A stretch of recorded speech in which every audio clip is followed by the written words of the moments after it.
Hi, everybody. Welcome to FNS Wrestling Podcast, episode 172. It's almost like I forgot the name there for a second. Maybe you did. Jack versus Juicebox, episode 1. Juicebox 1, Jack 0.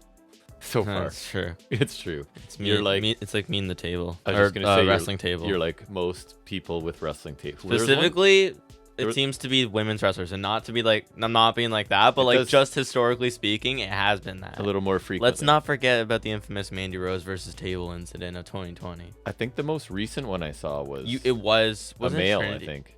Oh, I thought it was Trinity or something. Could be. No, I swear it was a woman too. I don't know. I'm not. I swear I'm not like that, but. No, I know what you mean. It seems to have happened more often in that case. But tables generally tend to be the finicky I think anyways, sometimes, and maybe that's the reason why it's the women, is without the long enough arms, they can't get from the side of it to get it up properly, I feel like. Yeah. And I think that's part of the issue. But anyways, it's us. We're back down in the basement. We're going to talk about another week of wrestling eventually. Some AEW Dynamite, some NXT. Impact Wrestling got me off the hook this week because they're updating us on their British excursions that they don't feel the need to televise because reasons. And we ended up watching a few matches of it. Actually, I'm not going to talk about it because watching is a bit generous, but yeah, we were in the room. Well, I watched a bit more. Trinity and someone from UK. She actually looked pretty cool. Whoever she was. Great, Emerson Jane. Right, there you go. Thank you. I was going to say, shout out to random person that we don't remember the name of. Wasn't Grado wrestling someone? Grado was wrestling. Was that Trey Miguel? Yeah. Yes, thank you. Good for me. It was Grado and Trey. And then it was Hendry and Kaz in the finals of a Glasgow Cup, thing, which Hendry had to be something they were just doing there. Which I found it funny that Impact were advertising matches for like the Glasgow show, but in like the graphic there was like the Union Jack flag. That's not Scotland, right? That's England or whatever. I'm not UK connoisseur, but you think I'm pretty sure that the Union Jack does not apply to Scotland. I could be wrong, but yeah, I don't know. And out of curiosity, I will proceed to Google the Scottish flag. Go ahead. Scottish flag.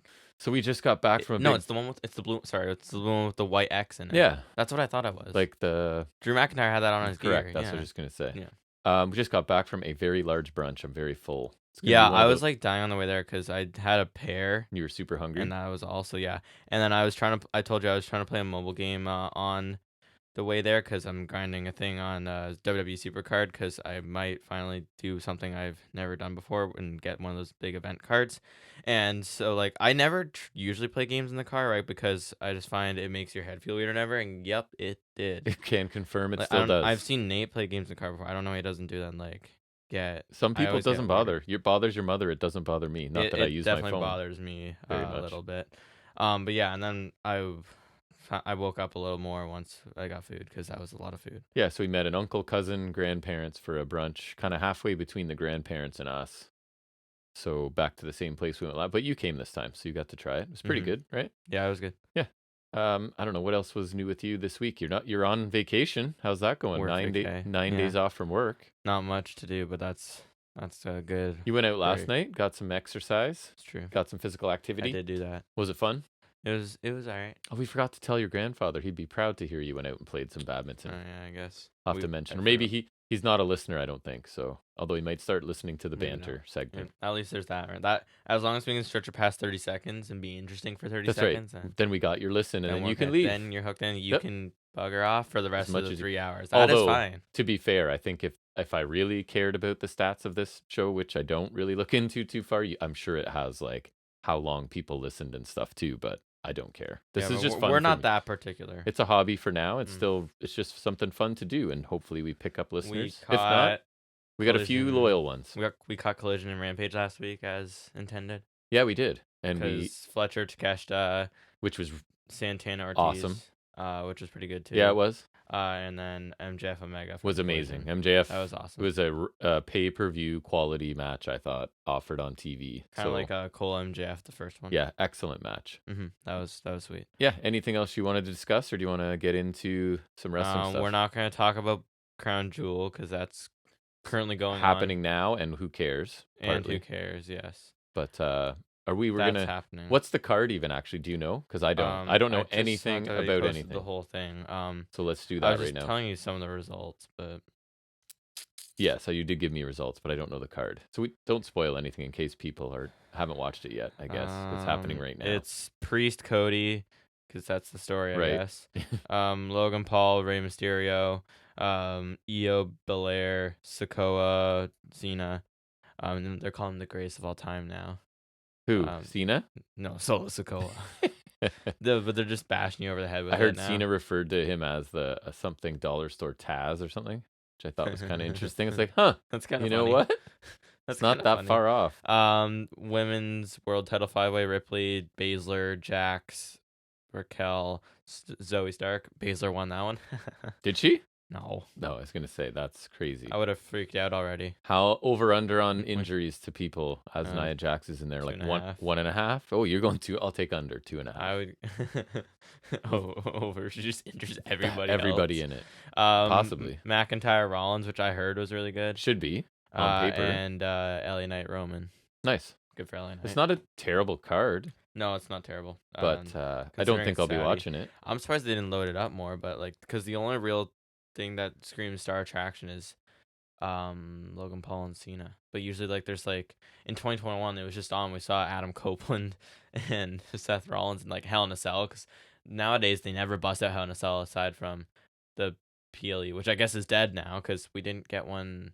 We did get one last. I like it. I like it a lot better when a feud dictates you need the match and you just throw it on a pay-per-view. And I think Triple H has a stipulation like anything else. I think Triple H has gone back to that because we had Hell in a Cell at Mania this year, and like in the current era, we just don't typically get non-Hell in a Cell matches. But like that was Saudi, and usually Brock is their draw, but I guess they didn't, which is weird. Right. Surprising on their part. If some outlets I trust say that there were like close to 5-star matches on there, I might check. Go back. I may cherry pick it, but I'm not watching. I'm not watching it. That's for sure. We're not watching it. No. Outright, especially just because like the time of day. I guess we could watch in the day. It depends what we're doing, but I'm not eager to. We're like, very busy people. Different between this and like All In, which was also during the day. Right. I'll make an effort for that. Yes. Yep. All right. Well, let's get into what our regular segments. And the first one is always taking a look at some of the week's wrestling news and rumors.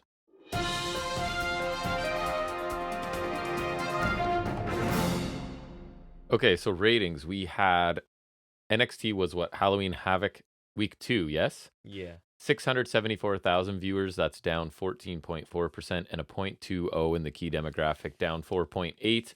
But to be fair, those are decent numbers considering they were head-to-head with Game 4 of the World Series and 2 NBA games. But the World Series is a big deal. A lot of various sport ball. So I think they'll be happy with those ratings, considering the competition. Right. Dynamite on Wednesday averaged 832,000, so they moved up 7.5%, earned a 0.28 in the key demographic, up 16.7. So same thing, decent numbers. Again, they went head to head with the deciding game of the World Series. The Game 5 was the final game, so both went head to head. Both still pulled pretty decent numbers, so a little bit of an upswing, I guess, for them, which is good.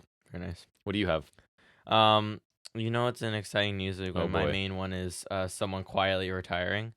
Former AEW and WWE star quietly retires, and it's a women's division, or kind of women's division. You'll find this funny when I quietly retires. AEW and Taya Valkyrie? No, that was just wishful thinking. WWE. She didn't wrestle in WWE. Whatever.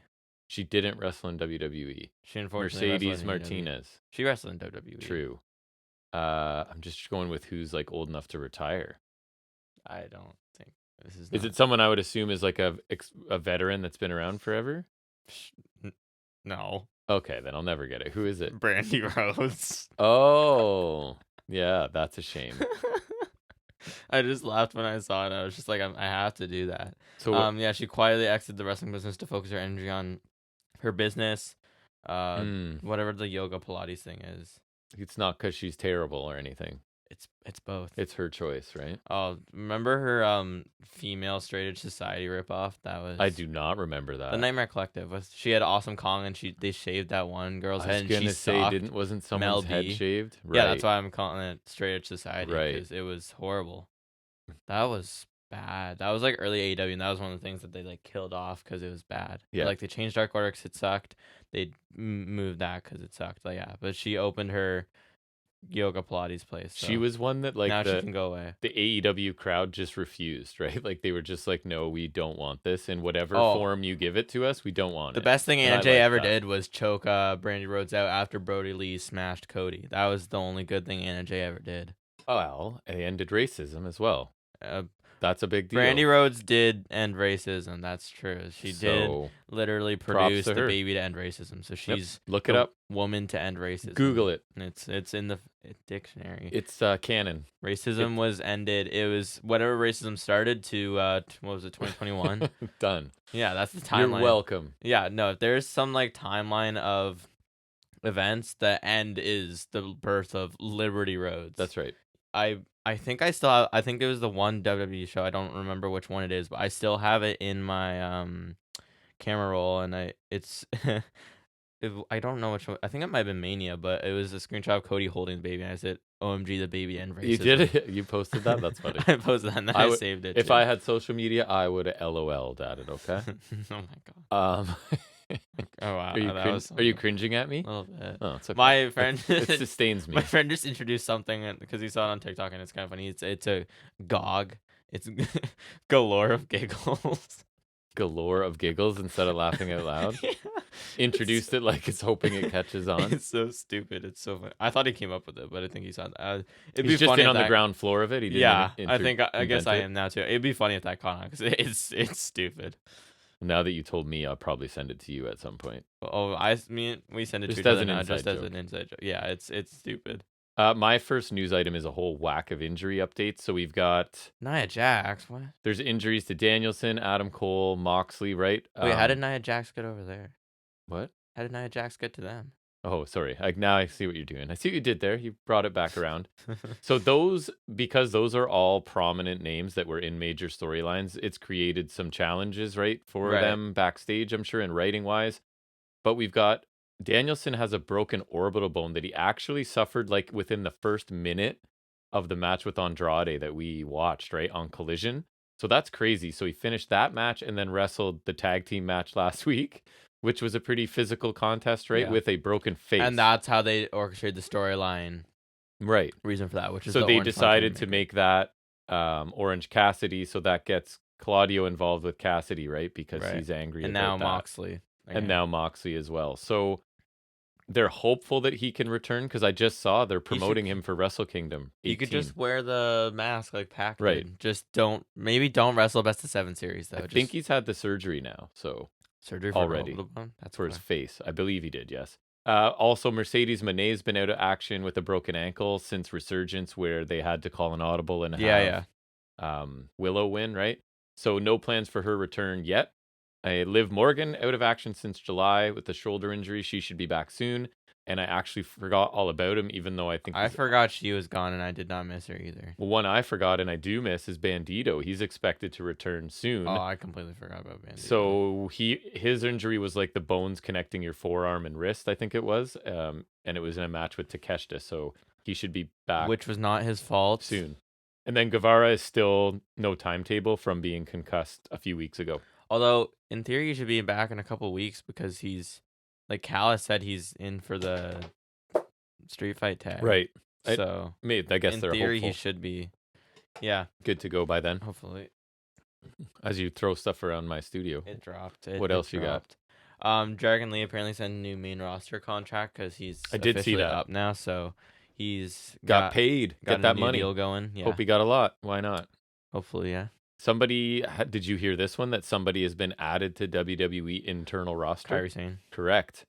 So I had that as well. Yeah. She last wrestled for the company in 2020 and departed WWE in 2021. Yeah, because she was an ambassador for a while or something, and then she went back to like Stardom New Japan because she was the first IWGP Women's Champion, and then she's been doing whatever. And she's good. I never quite loved her as much as some people do, but she's good. I think nowadays I feel like they could probably use her just because we need something fresh. And without Vince, maybe they'll use her better. She was alright. The Pirate thing wasn't the best, but it was never horrible, I thought. Their tag team was pretty cool. Oh yeah, her and Asuka. Yeah. It was kind of more of you guys. Of course. Hey, you're from the same country. Kabuki Warriors, like right. And the name was. They'll say. Well, remember, they said that they chose it was their defense. It was just like. It's not even like they were similar, but like one of them is like Asuka's just like a killer, and she's got like the whole Empress thing, and then Kairi's a pirate, like Yeah. which she dropped obviously, but like before they teamed, they other than being Japanese, they were not similar. There's not much in No. common. No. Do you have anything else? I only have one more. The only other thing was that WWE are reportedly happy, like pretty high on the Creed brothers' performance on the Raw match No doubt. against Alpha Academy. So And you would have expected them to, lose maybe on Halloween Havoc night 2 on their way out. maybe but they're not quite out yet. Yeah, it seems Maybe by deadline, Yeah, could be. something like that. Or Royal Rumble, or debut them. You know what I mean? Who knows? I'd say like send them out at deadline and then put them in the Rumble, or like maybe not because they're a tag team. They are pretty awesome, but they need somebody with them to speak, because whenever they try to do anything, Roddy's gone, so who's gonna speak for them now? anything acting wise, it's a little bit tough, but they're pretty fun to watch. Get him back with Tyler Rust. The last thing I have is the Fox CEO explained why SmackDown TV rights deal weren't renewed. I saw that. It just didn't sound interesting to me. It's not really, but I just like it because he was basically saying they weren't seeing an acceptable return on investment. Like, it's just not worth their money, which is a little surprising, right? Yeah, I thought they did pretty good ratings. Maybe if Roman was there more. So SmackDown was, quote, not hitting the advertising numbers due to the audience of the WWE for our return on investment to be above the levels that we would accept. So saying, like, we weren't willing to pay that much for it, basically. Maybe if it was lower or whatever, it was worth it, but not working for them. Makes sense. All right, so that's it. We'll move into our in-depth review every week, and that is our almost always favorite show every week, and it is this week's AEW Dynamite.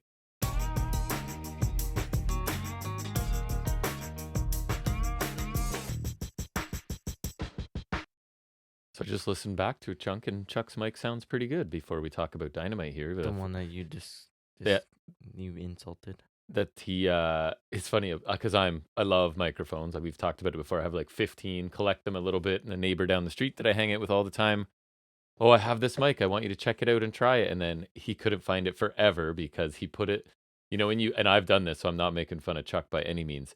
You put something somewhere so you won't forget that, you know what I mean? I'll put it here so I won't forget. And then you promptly forget. So anyways, it finally turned out. I think it sounds all right. I don't know. We'll see when the finished product's out. But anyways, I digress. Well, tell us about this week's Dynamite. So just to recap, I was really, really not a fan of last week's episode, and you were not a fan, but not quite as critical as I was. So we were hoping for a strong rebound this week. Mm-hmm. Let's see if we get it. So we started off with another one of those like small like opening segments that we've been getting a few times now.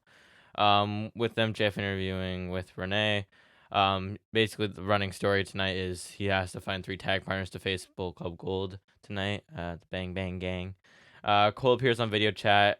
Cole congratulates MJF on the world title record because now MJF has the longest title run. He wishes to be there with everyone gunning for Max. He says Max should consider Joe's offer, and MJF says Joe nearly broke his neck last time. He says he needs to find partners, but he promises to defend the ROH tag titles for Cole. He leaves. Roddy comes in, shouting Adam's name, who hangs up. Then we cut to the Devil Mask once again. Yes. I loved MJF standing adjacent to the monitor the whole time, even though it's a video chat. Of course. I like the dynamic of MJF and Cole here again because it was back to like the more serious, believable stuff, which I prefer to the forays. I like that they worked Cole back in because it felt like almost normal, right? Because I feel like he is a big missing part of this, and obviously, which we talked about. Something about him having like the longer beard too. It's like he's been sort of homebound or whatever, you know what I mean? And so that...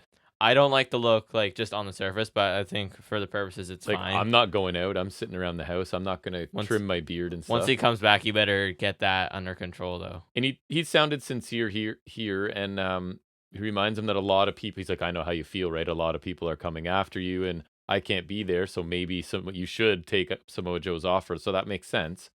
So I think I figured out the formula is you give me a lot of serious, realistic stuff, and then sprinkle in the Roddy and OGK. Like that over-the-top comedy. I can't have it when that's the whole segment. Can't be the overarching But thing, if it's like a fraction, like comic relief, right? That's basically what I want. So I kind of like this. It didn't bother me. It was not super long, and I thought the interaction between the two was good. Mm-hmm. Yeah, I liked it. I don't mind like these short little segments to start the show. I don't think it needs to be like a regular thing, but I don't mind having like a little bit of storyline. I agree. At the tippy top, and it's not quite as extreme as like starting off with a big segment sometimes, right? And I think if you didn't watch last week, or if it's your first week watching, they're sort of filling you in on main storylines, right, kind of which I keep get. you. We don't need it, but people do. I don't think it's a terrible choice. And you know what to kind of expect for the show Yeah, too with it. 'Cause they're he needs setting the up partners, that yeah. whole show long thread. I'm glad they were able to find a way to get Cole back in the mix, even in a small capacity, because Me it just too. helps to have him involved in any way, just because he's such an integral part to this that they are kind of missing. I liked him kind of suggesting jokes. I think it makes sense, and I would really love it if Joe helps MJF keep the tag titles. Me too. So we can kind of avoid the pitfalls of the Wrestle Dream match. I know, making somebody look really bad losing to one person. And plus, I think within the match, Joe's awesome. And I think MJF, the dynamic of him being leery of Joe as his partner would be cool. Like, he'd sell that. I think it'd be really cool. He'd sell that really well, I think. To be fair, if MJF's going to be any team by himself, the Guns are not the worst one. I like them now. I 100% agree. I like them a lot now. But they are like they could pull off the Dominic Mysterio thing where they're clearly not as good as it won't other hurt teams, them that but they much. could give it. It wouldn't hurt them as much as the Kingdom, not the Kingdom, the Righteous. Yes, there we go. Oh, and they're like who should look legitimate, and they're kind of like meatheads, so maybe they make a stupid mistake. You know what I mean, that would be more believable if they don't go the Samoa Joe route. But however, I would still like Samoa Joe to go there because the Guns in theory should win if they have like Juice and or former champions Jay White. It's so weird that they had the belts. Like, it just feels like such a bluff. It was this year too. Like it's so weird now. Because like now I would be less annoyed with it because I thought it was stupid back then. It would still be weird now, but it would be better. I like them a lot better. I like them a lot better. Anyways, but I think Joe teaming with MJF would be really cool. Me too. I think that would make sense. So hopefully that's something we can get. It'll be on the pre-show, which kind of sucks. More Joe is always good. Kind of makes sense. Yeah. And keeps him in the story as well. I think it would benefit the whole story much more if he teams with him. And the Devil Mask gets a tease again as well. Yeah. I feel like the only payoff is that it's MJF. And we don't get any progression. We just get flashes of that every Which week. I guess is kind of interesting because it's like there's nothing to go off of. Right. Like and that might be one of those results of everybody getting hurt and sort of having to figure out what they're doing. It's buying them some time, maybe. I don't know. Perhaps. I mean, I still think it's likely MJF. Yeah, because I really don't like. Maybe that's the genius part is because they're giving us so little that the only thing you can think is MJF. I hope so because then it gets him back to healing. But then it's like because they're giving us so little that we have to think it's MJF. Then if it's not MJF, it would come completely left field and it would be a crazy reveal, right? Like hypothetically speaking, I would think the best idea is to do MJF because eventually there's no way he's staying like this for a long ass time. It's already been way longer than I could have possibly expected. It's so weird for me this week to notice like the venom that Shivani and them used to have for him, and now it's just like all gone. You know how he was like they treat him like they treat Don Callis, right? And then all of a sudden it's just they're totally fine with him now. It's such a stark switch. I do think it's been gradual though. Yeah, it's just it's still weird for sure.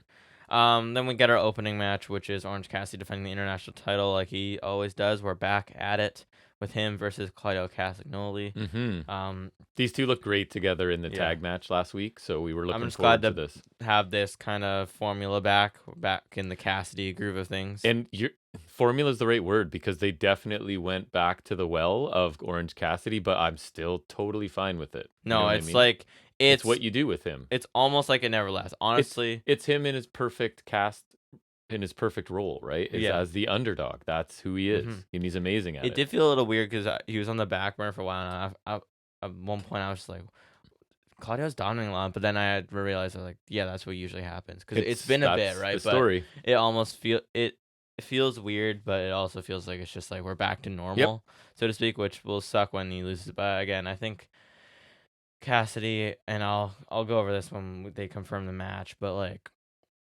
again, I'm still like Cassidy should lose it to someone like Swerve or someone who can really benefit. Put somebody from that, over, elevate somebody. I still don't believe Moxley needs that title at all. Claudio caught Cassidy out of a crossbody in a tilt-a-whirl backbreaker, which was really cool. Then muscled him over into a gutbuster, kind of a nice transition. Really there. Smooth. Claudio was really aggressive early on and established like control. Claudio lifts Cassidy in a military press, dropped him on the barricade. He carried him up the stairs and up the turnbuckles in a fireman's carry. Crazy. Cassidy got out and attempted sunset flip powerbomb, but Claudio blocked and lifted him back up and hit a monster stalling superplex. That was pretty crazy. That upset a woman in the crowd, remember? Yeah, that was funny. cut to a woman like kind of crying. Or Yeah, whatever. she was like really upset about it. She's not in on the joke. Maybe I guess. Maybe not. She's not behind the curtain. Claudio caught a diving DDT from Cassie, tries to muscle up into a suplex, but Cassie got the stun dog millionaire. Cassie went for a tilt-a-whirl DDT. Claudio switches smooth as hell into a huge swing. So smooth. Then locked him in the sharpshooter for a bit.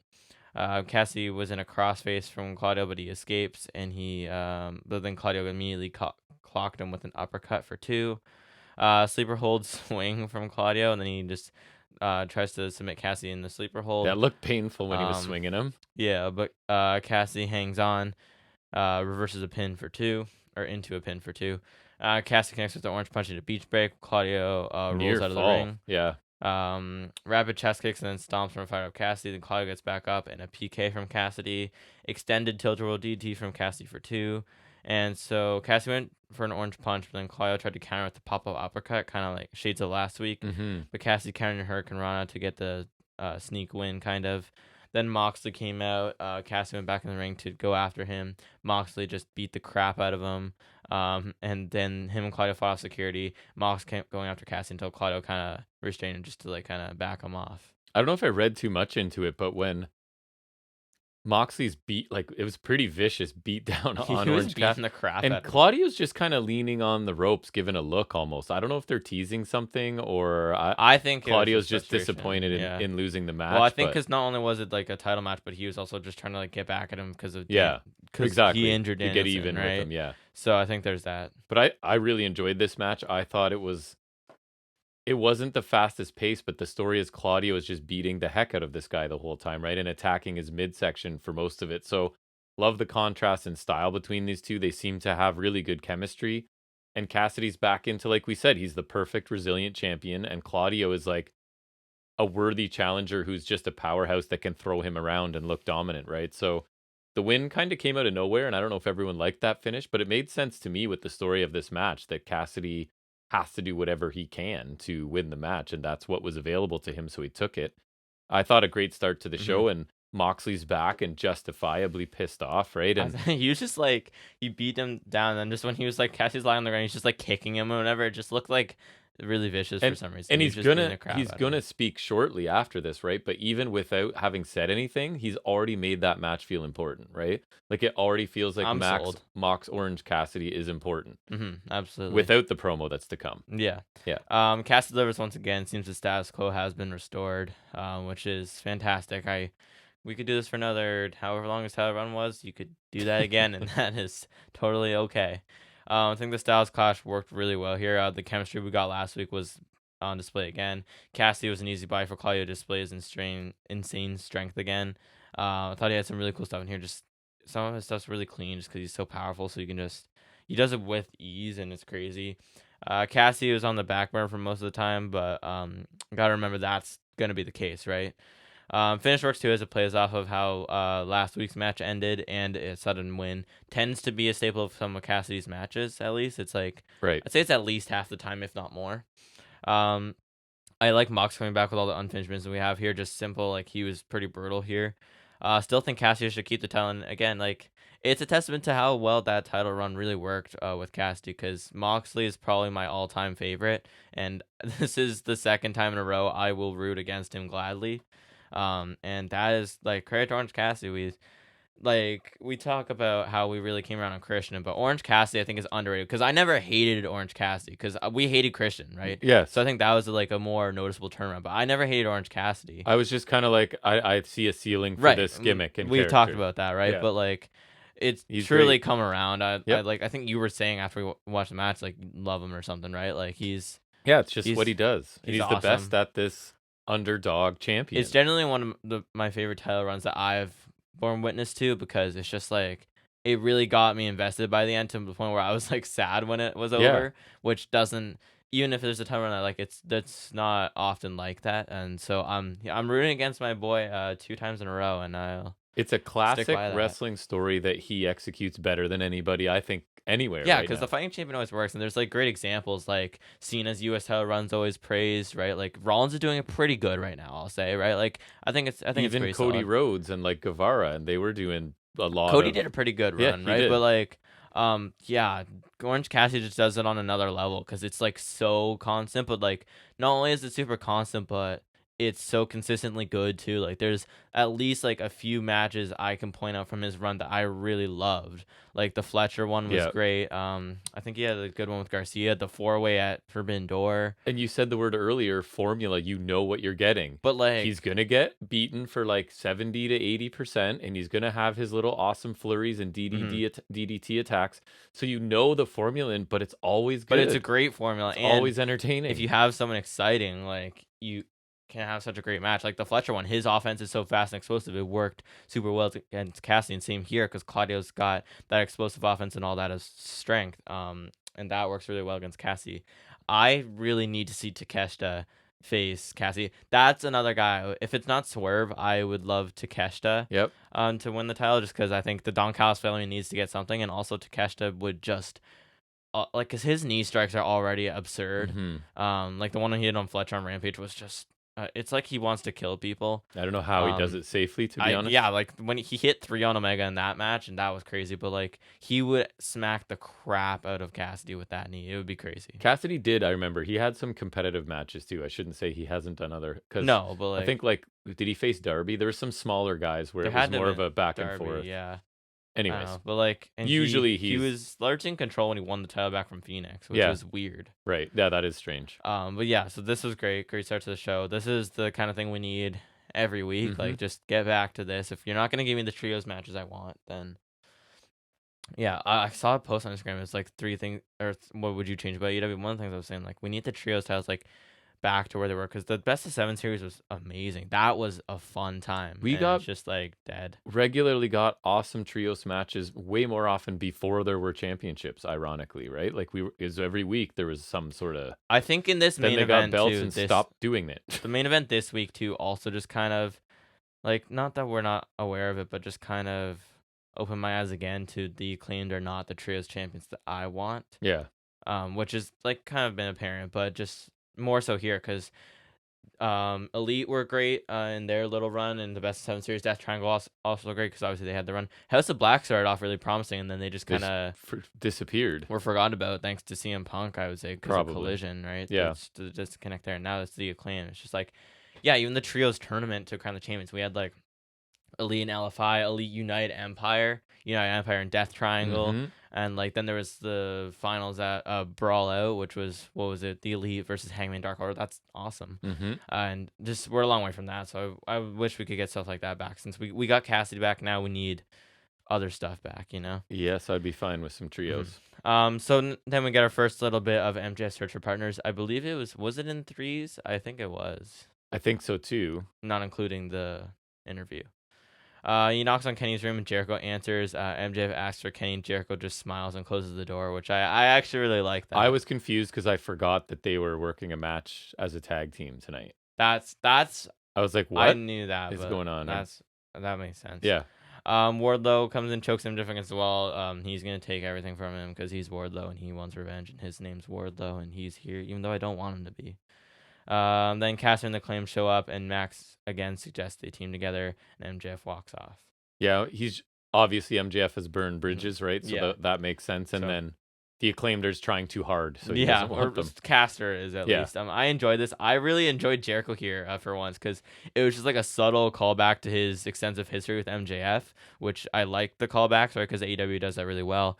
And it was nothing that brought him into the center of focus. It was nothing that like called uber attention to him and didn't like make it about him. It was just like a little bit that like, if you know, you know, right? So I really like that because it's just like, it was kind of funny. It was just like a simple nod. Like, it was just like very subdued Jericho, and I liked it because it was kind of like, you think I'm going to do you a favor even as much as just talking to someone for you? It made me chuckle. Yeah. So, and then, of course, Warlord to show up and remind me that he exists still. And now with everything MJF is doing right now that I like there's Joe, there's Bullet Club, there's the Acclaim, there's whatever, all the stuff that I like or love or whatever, there's this dark cloud over it because Wardlow is inevitably coming, so that sucks. But wait, I'm gonna try really hard to give you like some optimism, because like, light at the end of the tunnel. You know me, words matter. So he said, I'm gonna take everything away from you when you least expect it. So to me that's not a match, because you would expect, like, you're trying. I'm hoping it's like he's gonna do something to get somebody else the belt, like to interfere or whatever he needs to do, and maybe we don't get a Like, program for the title. hypothetically, he lets Switchblade win the title. And then even if he and MJF have a feud, it's not for the title, and it can be down the card a little bit where I don't have to pay close attention. So I don't know. That's wishful thinking. I thought it was an interesting choice of words. When you least expect it, does not read as during a match. Maybe he will come for the title. He's just gonna sulk at home for another few months, right? And he's just gonna be like, I want my title match now. I wasn't injured. I wasn't suspended. They just wasn't booked. So he's gonna cost MJF the title against Switchblade. Then he's gonna be like, I want the ROH tag title. Could be. Because you would never expect that. I was not excited to see him here either. No, every time I'm just like growing because I know that means he has to be doing something, and I just don't want him to do anything. Next we get a promo from Moxley. He was talking about Orange Cassidy was in his title match against Phoenix, and that was his match. Orange took it, and he won the title back. He said he did him a favor at All Out, and he let him walk out on his own power in Chicago. He said it's not about Cassidy, it's just Orange is in the wrong place at the wrong time. He said everyone's trying to write him off again, like they did before. Moxley says he's going to beat him, and there's not a thing you can do about it. He's going to beat him within an inch of his life at Full Gear. Yeah, Mox was a bit more animated than you. I thought this was another awesome Mox promo. I love Mox so much. I'm glad he's back. So he's back for less than in one episode already. Delivers a beatdown, cuts a great promo, and like easily reignites an interesting feud for me, right? So he just gets stuff done, man. That basically he's a workhorse. So yeah, I thought this was a great promo for me. Yeah, no time wasted here. I really like when he was talking about everybody writing him off again, because it reminded me he had a really similar promo after he squashed CM Punk for the Undisputed title. Remember, because they had the title for title on Dynamite, and he just killed CM Punk, yes, and it was loved it. Like one of the greatest moments of my life. But like I remember after that he cut like this passionate promo about everyone writing him off, and no one expected that, and it was true, because like that was one of the most out of left field things I had seen. It was, and I think that's the case here too, because I mean, like I said, he's my favorite, but I'm definitely kind of writing him off a little because I want the Cassidy run to continue, right? So I like when it hits like that, because it is true, right? So, but I like he's like kind of angry from that place, so I really like that. It was awesome. He could sell the rematch in a week, so I'm glad he got a little promo here. I think we got like another week or two until the pay-per-view, so can only imagine how he'll build it from here. Rematch is gonna be awesome. I would like to give it a stipulation, not because they need it, just because for fun. Yeah. Even though it was managed to be brutal last time without a stipulation, but maybe just you could, just because they have recent history to just escalate it a bit somehow. Just for gits and shiggles, you know. Mm-hmm. Next we get the Hung Bucks versus the Mogul Embassy for the ROH World 6-Man Tag Team Championship. Yeah. Too many words for too many belts. So there was a flurry of corner offense from the Hung Bucks on Khan. That was pretty nice. They just kind of kept going at him. Hangman and Matt hold Khan, driven from the ropes for Swanton from Nick for 2. Sorry, Bishop Khan. And I bet he feels kind of dumb not wearing face paint. He's the only one not wearing face paint. He's a prince. Looks dumb. He's a prince, okay. He could be the clown prince. Good. You know? Pop-up powerbomb to Khan, courtesy of Hangman. Hangman was primed for a buckshot, but Swerve walks out, continually saying Swerve's house. And then he said, I was in your house last week, which is kind of funny. And Hangman tags out Nick and chases after Swerve. And then later on, there's an outside-in superplex from Cage to Nick. Matt avoids Cage, but then immediately gets slammed down by the Gates of Agony. Then Nick just takes a barrage from the Mogul Embassy. He took like a powerbomb and a knee from Cage. Then Gates of Agony hit a double team facebuster for the win. Yeah, he just got killed. Then we see on the Tron, Hangman Swerve brawling backstage. Matt, the way I wrote it was... Gets mad. Matt blames the ring post for the loss and takes his anger out with a chair.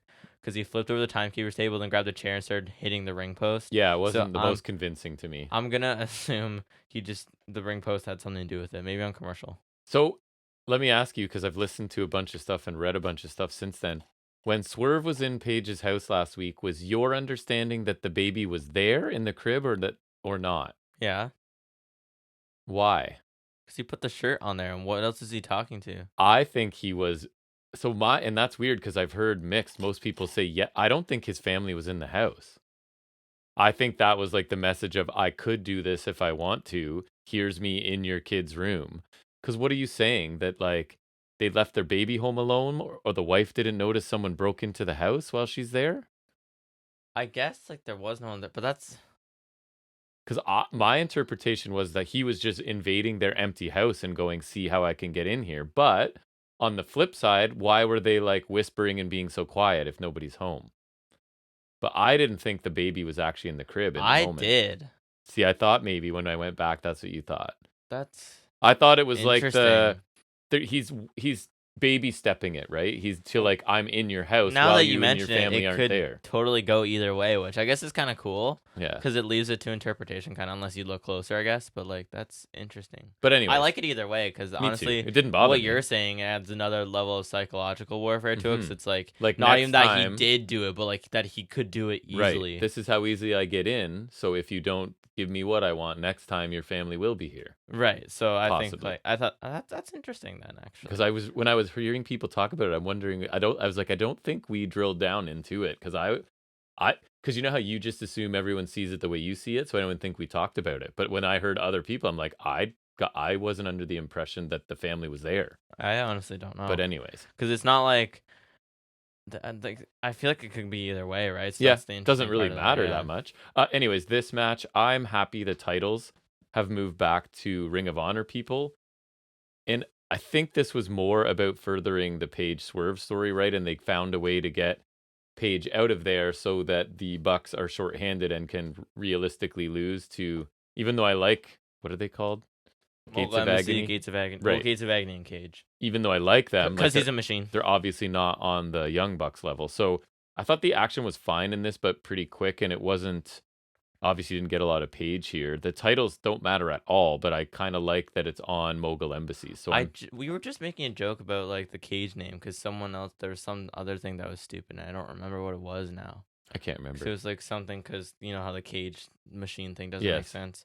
It was something like that. Now I don't remember. But I did not think this was obviously not the Hung Bucks working to their full capacity for this. It was a mid TV shifting the titles onto somebody else, furthering the Paige Swerve story. Mm-hmm. So it was fine in that capacity. Yeah, I agree. Special. It was solid, but it was more about the angle for sure. I thought it was at least worked decently in the match though. The Elite were mostly in control, or the Hung Bucks, whatever you want to call them.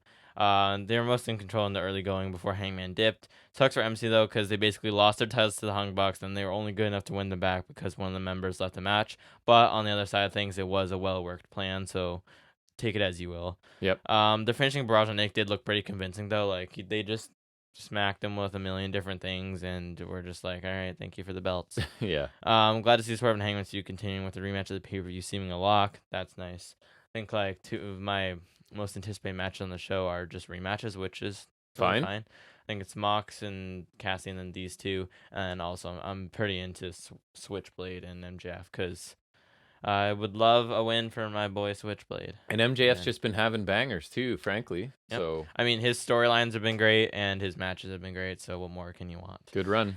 Speaking of which, MJF's search continues.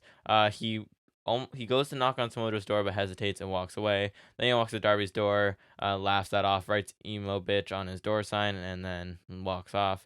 Caster and the Acclaimed appear again with a pick us sign, and then Jeff walks away from them. I like the callbacks here with Darby, and then also furthering the Joe thing. I like keeping him in the mix. We'll see where it goes. I still think it's the Acclaimed, obviously. And I hope it's slowly like walking us down the path towards MJF as a heel, because all these segments are revealing is these people hate you, you hate these people. Right, I like that because like the Darby thing, nobody likes you, and you don't like anybody. Right, because he was really on Darby in the 4 Pillars program, right? So I like that that's not gone away. They did it last week too. What was it when he rejected the Acclaimed, right? Like I like the little tendencies still there, but that's what you need to do, right? You need to keep it in the back of our minds. And I think it's pretty sophisticated for a wrestling show, because I don't think you're going to see in WWE where it's like it's like all the baby faces get along, right? Right. And this even is Kevin Owens, who's like Kevin Owens within AEW because he's the one that remembers things. But even then, he got won over by Jey Uso. You know what I mean? Like not like pretty easily for someone who's like Kevin Owens is the first rival for Roman Reigns outside of Jey Uso. So like we'll say he's the first main rival in Roman's big ass title run. Yeah. And he's been cost by Jey numerous times, over and over and over. But he's like in like a few weeks he forgave him. You know what I mean? Like I feel like, or like at least like mostly did, right? Or whatever. But like in AEW they do all this. That's right. You're right. In WWE, it's like as soon as you become a babyface, you forget what anyone ever did to you if they're a babyface. Right. You're just automatically Cody cool. won the titles with the damn guy. You're just cool with each other. Yeah. And McIntyre also kind of remembers, so I like that. But I feel like McIntyre and Owens are the outliers there, where it's like, I like that MJF's got this web of nonsense right now because he's got the Acclaimed and Roddy trying to team with him. It's a bit too much going on for me. Almost. There's but like I like it going, though, because it's just like, I like the interconnectivity here because it's like you got these two factions trying to team with him. You got him looking for partners. He's got this history with Darby and Jericho. He's got this Samoa Joe he's got the Samoa Joe deal. He's got a feud with Bullet Club and potentially Samoa Joe. I listed it later. He's got his friendship with Adam Cole. Like he's got all this crap going on. He had the mini bit with Kenny Omega. It is a lot, but I like that it's all going around kind of because it just like creates like it's a bit too much for me. It's an interconnected show though. Yes, but it makes the whole show MJF.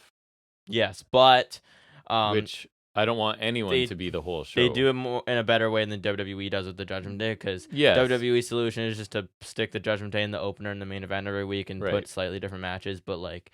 They just did Sammy and Priest again, which is the lowest drawing Raw main event, I think. Mm-hmm. And they probably did that 3 weeks ago or something. Or they'll do Cody and someone versus the Judgment Day. Like, they repeat the same stuff verbatim, at least with MJF. Yes, he's around a lot and he's doing a lot of things over and over, but it's different things. It is. It's like, I digress. Next, we get to hear from Edge, because, yeah.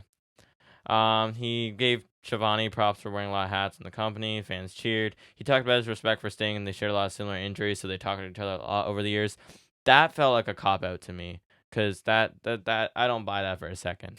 Because when Edge was injured and retired, Sting was in TNA. When Sting was injured, Edge was retired.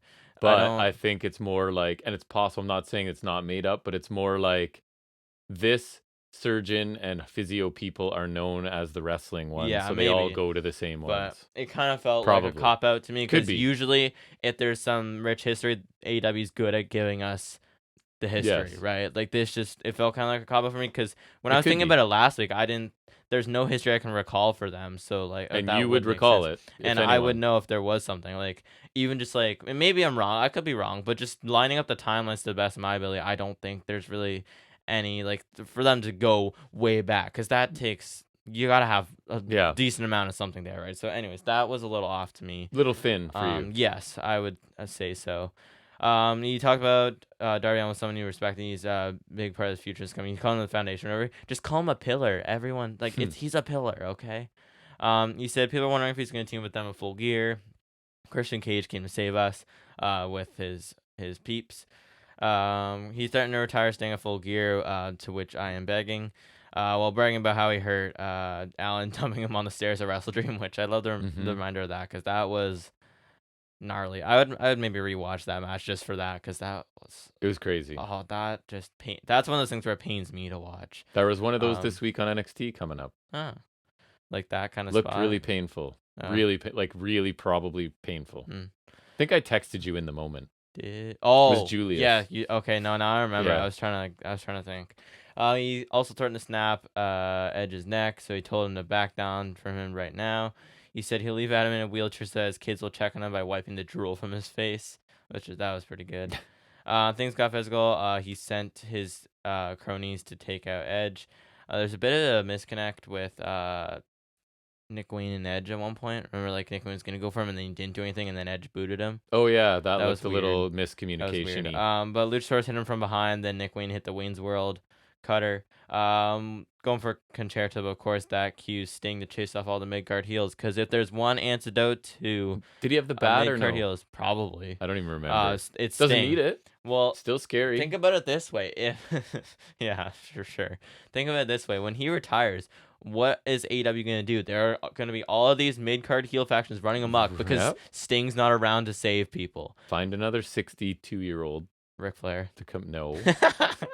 No. Oh, we forgot to talk about that. Ric Flair got big signed. News! Hooray! I'm starting to get nervous about AEW. They are leaning towards like they're WCW-ish. It's getting a bit. And all the I think they want the ratings for the re-sign, right? But like this is like, you can't be doing this. They seem to be going from a clear alternative to sports entertainment, to like a half and hybrid. half, yeah. Yeah, and I don't like Sports it. entertainment, better wrestling, because like, Yeah, and the way I've been saying, like, because I like posted whatever, but like, I'm fine with Jericho, Christian, even Christian for Edge. sure. Christian for sure, because he's reinvented himself. But I think, say what you want about Jericho. Jericho generally, for a veteran, he's pretty good. Like he can He has still his go moments, well yeah. enough in matches. Yes, the only thing is he's too much of a focal point in his factions or whatever. But like generally speaking, he's at least trying to do his part to, like, I feel like, and Edge I feel like can go well enough. Like his Luchasaurus match was not bad by any means, but Yeah, when you're bringing in we'll talk about Paul White, Sting, Flair, Jarrett, these guys, old guys who are taking up space and cannot go. That's when I'm starting to get a little afraid. I'll watch AEW till they die, but it is starting to bring a concern I'd for me. add Billy Gunn to Absolutely. the list of ones that aren't Billy bad. Gunn, yeah, He's fine. Billy Gunn's not bad, yeah, because he's doing entertaining and stuff. he's over, but like, and people like to say Sting, but like he's hasn't really helped anything in my opinion. Like he's not horrible, but he's also not useful to me. He never overly. loses is part of the problem. Part too. of the problem, yeah, he's not like Telegraphs every Jericho will match. lose, right? Like Yes. he's lost to Eddie, he's lost to Starks, he's Just lost got to crushed Cole. by Hobbs. Got crushed by He got crushed by Hobbs. Sting will Not literally getting crushed by anyone. Sting gets up from table spots. Sting no Yeah. sells people's punches that look way better than his own. Like Sting is, I don't know. This is a bit of a rant, but it's somewhat related. But yes, it's getting a little frightening just because, and I do want to defend them, but at some point it's like, you guys gotta stop. Tony's too big of a fan. And that started out being the great thing about him because he's a wrestling fan. But and now it still it's like, is at points, but it's Yeah. also a bit of an Yes. issue with. Also to mention CM Punk, the CM Punk thing would not have gone that far if he wasn't such a big Correct. fan, right? Yep. And if you like it with Flair too, there's no way he's not a mark for like the, you know, The how Sting great Flair Flair is. era, Sting, probably. Flair Steamboat, Yeah. right? Like there's no way. And like, yeah, those are great, but Flair now is nothing of that, and he's all. I don't think he's a draw. He's still the human that he is. I honestly don't think he's a draw. I don't think I'm not so, just saying and that so- because I loathe him. I saw a thing that they're not even like paying most of his contract. Like it's some sort of thing. I don't know. Like the wording was There's like something about a they're not sports paying drink. most of his salary. There's Yeah, something about an energy drink yeah. too. Which that's got me invested. You For know sure. me with all the energy drinks. love Like it. I don't know. Anyways, yes, it's AEW's shifting a little. So sorry, getting back to the specific segment. yeah. Oh yeah. He just- speared Christian. That Oh, yeah. was it. He's in the match as we expected. Oh yeah, he's joining the match. Like, Cool. Christian's carrying this for me. Edge isn't offering me anything, and you just said it. He's just Christian's Edge. reinvented himself, and he's Edge still is just Edge from he's the rated R superstar, whatever. He's Edge. Which I still. guess I get, because I don't think people want him as anything else at this point. I and do. That's Show me some range, I think that's bud. fair. What else can you do? I would say it's fair to keep him the same thing because he's been this his whole career. But you could say the same thing for Christian. Christian's Right. been like, I mean, Christian's probably changed more than Edge has He's had never to, but leaned this far into being he's a heel. evolved himself when he honestly he didn't have to. Christian has every right to stay that babyface character that we didn't Captain like. Charisma. Or Captain, he has every right to stay like that, and I wouldn't like it, but he could do the Edge thing.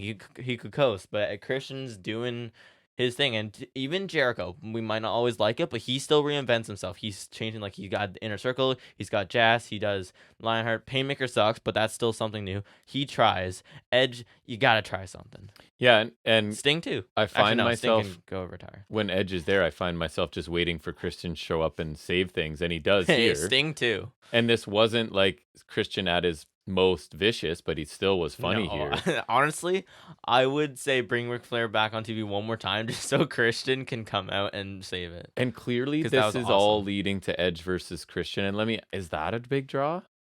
Am I wrong? I don't care that much. No. Right? So that's part of my problem here is I know what the ultimate payoff is, and I don't really care. And now I that will Sting's support it for involved, Christian even though he's gonna lose. now that Sting's involved, we know who's winning this match. So I'm not like, I know that's kind of funny, but it's true. It's the truth. So I don't know, man. I'm not a huge, other than Christian. Like I said, we're almost in December, and he's one of my best. He's one on of the mic front this year. runners for Mike Man, yeah. But the rest of this I could do without, Mhm. frankly. This was fine. Edge's promo was fine. Nothing memorable. Even recapping it, I was gapping on everything after he pandered to Shivani. Right. Christian makes it save once again with his entertaining words. Brawl was fine. A bit of a weird miscommunication between Edge and Wayne. But we all knew where this was going. I guess Edge being Christian was cool, but I didn't care as much as the fans did. Nope. We all knew we'd get here. We can only hope the match doesn't suck. Yep. I would be hopeful that they give it some stipulations so that it can kind of hide the lack of wrestling that Sting and Edge will do. But given that the Don Callis family are having their kind of big match on TV, I don't think we'll get two giant multi-man no DQ thingy-majiggy extravaganzas. Probably not. Probably not, yes. Next we get Tony Khan and Nigel announcing things. When Tony Khan announces something, I always hope it's something interesting. And sometimes 50-50. This was not. Yeah. This is just the all-in ticket sales going on December 1st. But I always get a smile out of seeing awkward Tony Khan because he made like some little joke or whatever, and he just kind of had the awkward laugh. Didn't he after. talk about his family putting up their Christmas tree in July? That's what it was. That was like what? What are you talking about? But like, it made me laugh because it's like, I don't know, like we were just saying, Tony Khan, like he's a big fan, so he's bringing like he's got his flaws, but I love small doses. Though. I love how real he is. Well, yeah, it's always small, so I like it, but I always love how real he is because it's just like, even if it doesn't really hit like this, you can tell it's him, right? Yes. Like it is unmistakably Tony Khan. Just I don't know, he just because I feel like Vince, when he's always out there, he's always putting on the character, right? Especially like when I don't even think if he knows where it ends and he begins anymore. Exactly, right? He's a character now. And when he was in the midst of all the scandal stuff coming out, he made a couple appearances on TV. It's just like the same. It's defiant, pre-programmed, whatever. But like Tony Khan, just like for how awkward it is, like it's like it's not great like TV wise, but it always just brings a little smile to me because it's just like it feels genuine. It's just like he's just himself, you know what I mean? And this prompted me to say, because I think our deal many years ago is that eventually when you retire, we're heading to WrestleMania, wherever that is. But I'm saying if they're alive by 9 years, we go to. I would much rather go to All In. I will Me too. gladly go to All In if we can go there, especially if it's in Wembley. Going to Wembley would be really cool. There's a decent chance I would hate going to WrestleMania, actually. Yeah. Like I wouldn't enjoy the sheer craziness of it, the length of it, 2 days of it. So many things that so many celebrity matches. It would be the celebrity matches, the 2 days. 2 days might be okay. Actually, I would rather that than like, because remember maybe in 35, the last one, it was 7 hours. Yeah, that's not. So 2 nights is fine, but like, probably the national anthem or whatever, all of the mid-match shenanigans that they usually get, because like, and the thing with Mania is that it's a hit or miss, because remember 38 last year was horrible, but we really liked it this year. We did. All In was really great, and there's only one, so batting 1,000. Exactly. There's 39 against 1. That's like a lot different. But anyways, that was nice. For all you British people that listen to us, I'm assuming the whole 81. It's just them. Everyone in Wembley listen to us. So. Pushing to sell tickets, right? Yeah. And my most interesting thing from my notes from there, I referred to Nigel as Desmond Wolfe. That's weird. That's weird. I think it's because since the like TNA rebranding, I've been thinking about whatever TNA, and he was cool, man. That's weird though, because we watched him. He was in NXT for years, and we saw him on commentary. In my mind, I remember, and I could be completely wrong, but they were doing, I forget what they called it, where they like people could vote. I don't know if it was call in or internet back then. I don't know how far I'm going back, but they could like choose who was in matches. I think he won one, right? I don't think they wanted him in, but he kept winning by a landslide all the time, so they had to keep putting him in multiple. I think you're right. He was really good. It's like something I heard of, yeah. Yeah. Anyways, next we get 2.0 versus Jericho and Omega. Sorry, who? Golden Jets. Stop saying they shoehorned that in, and I don't like it. And they tried and it was Excalibur. Where does the Jets come from? Because Winnipeg Jets are the hockey team. That's what I thought. That's right. Stupid. Why are they golden though? It really is. Just because Omega does the golden stuff with. But that's the golden part comes from Ibushi because he's the golden star, and Ibushi's not even like the golden part's not even a factor. Just because they're the best. I hated it, and I hated how many times that they went to that. I like Swerve in Our Glory better because at least I understand that. Yeah, this just annoyed me, honestly. The Swerve in Our Glory is a better name because at least Swerve in Our Glory is a good like line. It's not a good name, but it's a good line. Like better than You Baby is also a bad name, but it's a good line. Yeah, you know. X Jazz are unchanged, so they are They're Jazz. Not introduced, but the description was all former members of Jazz. Like that's how far they've literally come. ex-Jazz. And it's been how long? Months? It's been a couple months. And they're still referred to as they enter as former members of Jazz. And the funny part Good luck to you all. I found in this match was just Jericho's lack of remorse for fighting them now. After like they made a whole song and dance of him like feeling bad about the whole thing. Very inconsistent. And now he's just like he's focused on fighting Don Callis and not making up with them because bear in mind he never wanted to leave them, right? But like I digress. Callis was on commentary with the family. Fletcher with them now. He was looking clean as hell in the black suit and shades. Let me tell you, he was looking good next to black coat Takeshita. Him and Takeshita looking fine. Bring Davis in when he's back too. Yeah, I'm torn because I love the Don Callis family and I love Fletcher, so I would like Aussie Open and or Fletcher in here. But at the same time, I'm always like of the mindset that Ospreay's coming eventually, and I want Union Empire on their own. Yeah. But maybe. I don't know. I would like Aussie Open here because, yes, I don't want Davis to be abandoned. No, me either. Even though I love Fletcher. I love him. But you have to have the Rockers before you can have the Shawn Michaels. And Fletcher's singles run is coming, just not yet. He's coming to it. And I think Tony Khan sees that because he's given him a few big matches this year when Davis is gone. So I think he definitely sees something, rightfully so, because I love Fletcher. But anyways, he was looking awesome here. But unfortunately, more on him later. You know what I'm saying. Mm-hmm. 2.0 get the jump on Omega and Jericho. Tandem suplex from Omega and Jericho to Menards Torrey, Golden Jets, I meant to say. Jericho gets a hot tag flurry.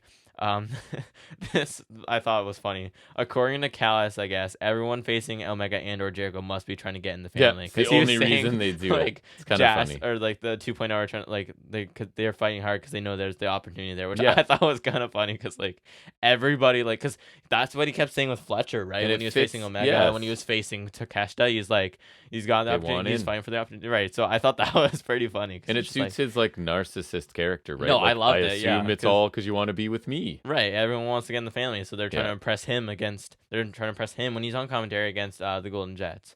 I'm gonna stop. Jericho beats Parker with the Judas Effect. Noam Dar, he is not. No, not. Post-match, Callis speaks on the entranceway. He gives them credit for coming back after getting destroyed by Takeshita and Hobbs, respectively. That he did get destroyed. Again, Omega should be the one with the broken orbital bone, honestly. And because he just like, I have all the clips saved. Takeshita just kneed him in the face as hard as possible. Yeah, it's honestly my favorite knee now. It might be better than the V-trigger. Omega comes at him with better velocity, but like Takeshita just nails it. It's so good. Callis challenges them to a street fight against his family in a couple weeks. Notice they'll be done in full gear, but if that's them not stacking the card, I respect that. Yep. Omega says this was never about rules and it was just about hurting him and Jericho, and all for Callis, so they accept the challenge. They'll have Kota Ibushi team with them.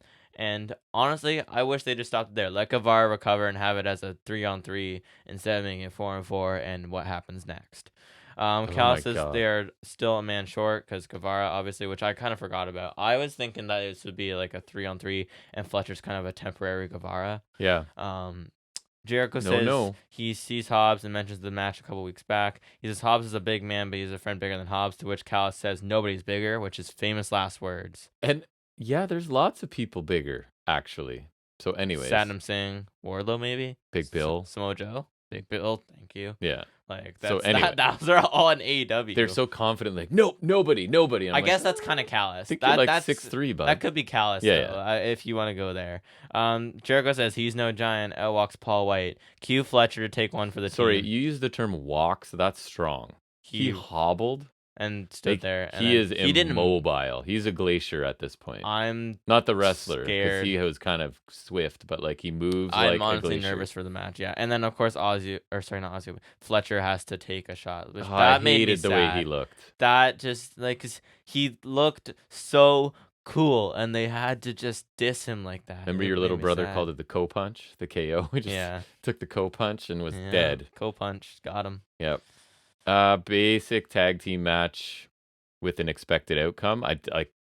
Omega did almost nothing in this. He was like down and out for quite a while. Just another match used as a vehicle to further a story, and that story involves Big Show in 2023. So that's not a story. And like you said, Fletcher looked like a tool there, and that annoyed me because I absolutely love Fletcher. Where it started looked good, and where it ended looked like a tool. Yeah, unfortunately. Yeah, no, it made me really sad 'cause, like, the only thing I can say is that I'm glad it wasn't Takeshita because Yeah, I would I would protect Takeshita over Fletcher. me No too. offense, and I love Fletcher a lot. Me I've too. I've really been impressed with him this year, but um, I would protect Takeshita above all else, and I've been adamant about that this whole year. We know that.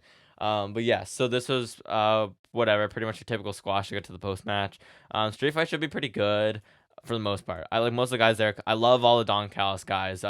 Absolutely love Takeshita, obviously. We just said I love Fletcher. I really enjoy Hobbs. Me I'm too. happy that he's like I really like Hobbs if they'll take him seriously, which I think they are, so I like it. And then I like Guevara, especially in the ring. I like Guevara. I think once his character finally gets like figured out definitively, I like Guevara because in the ring, Guevara is fantastic. Yep, he is. And I love Omega a lot. Love Ibushi, and hopefully he shows out. We're still waiting for that definitive Ibushi. You know, We are. we need Ibushi to catch. I feel like Ibushi could really show out. You know. And then I like Jericho enough. When he's on his game, he's good still. Um, and then there's Paul White. Yeah. That's just okay. I don't know why on earth he needs to wrestle again at all.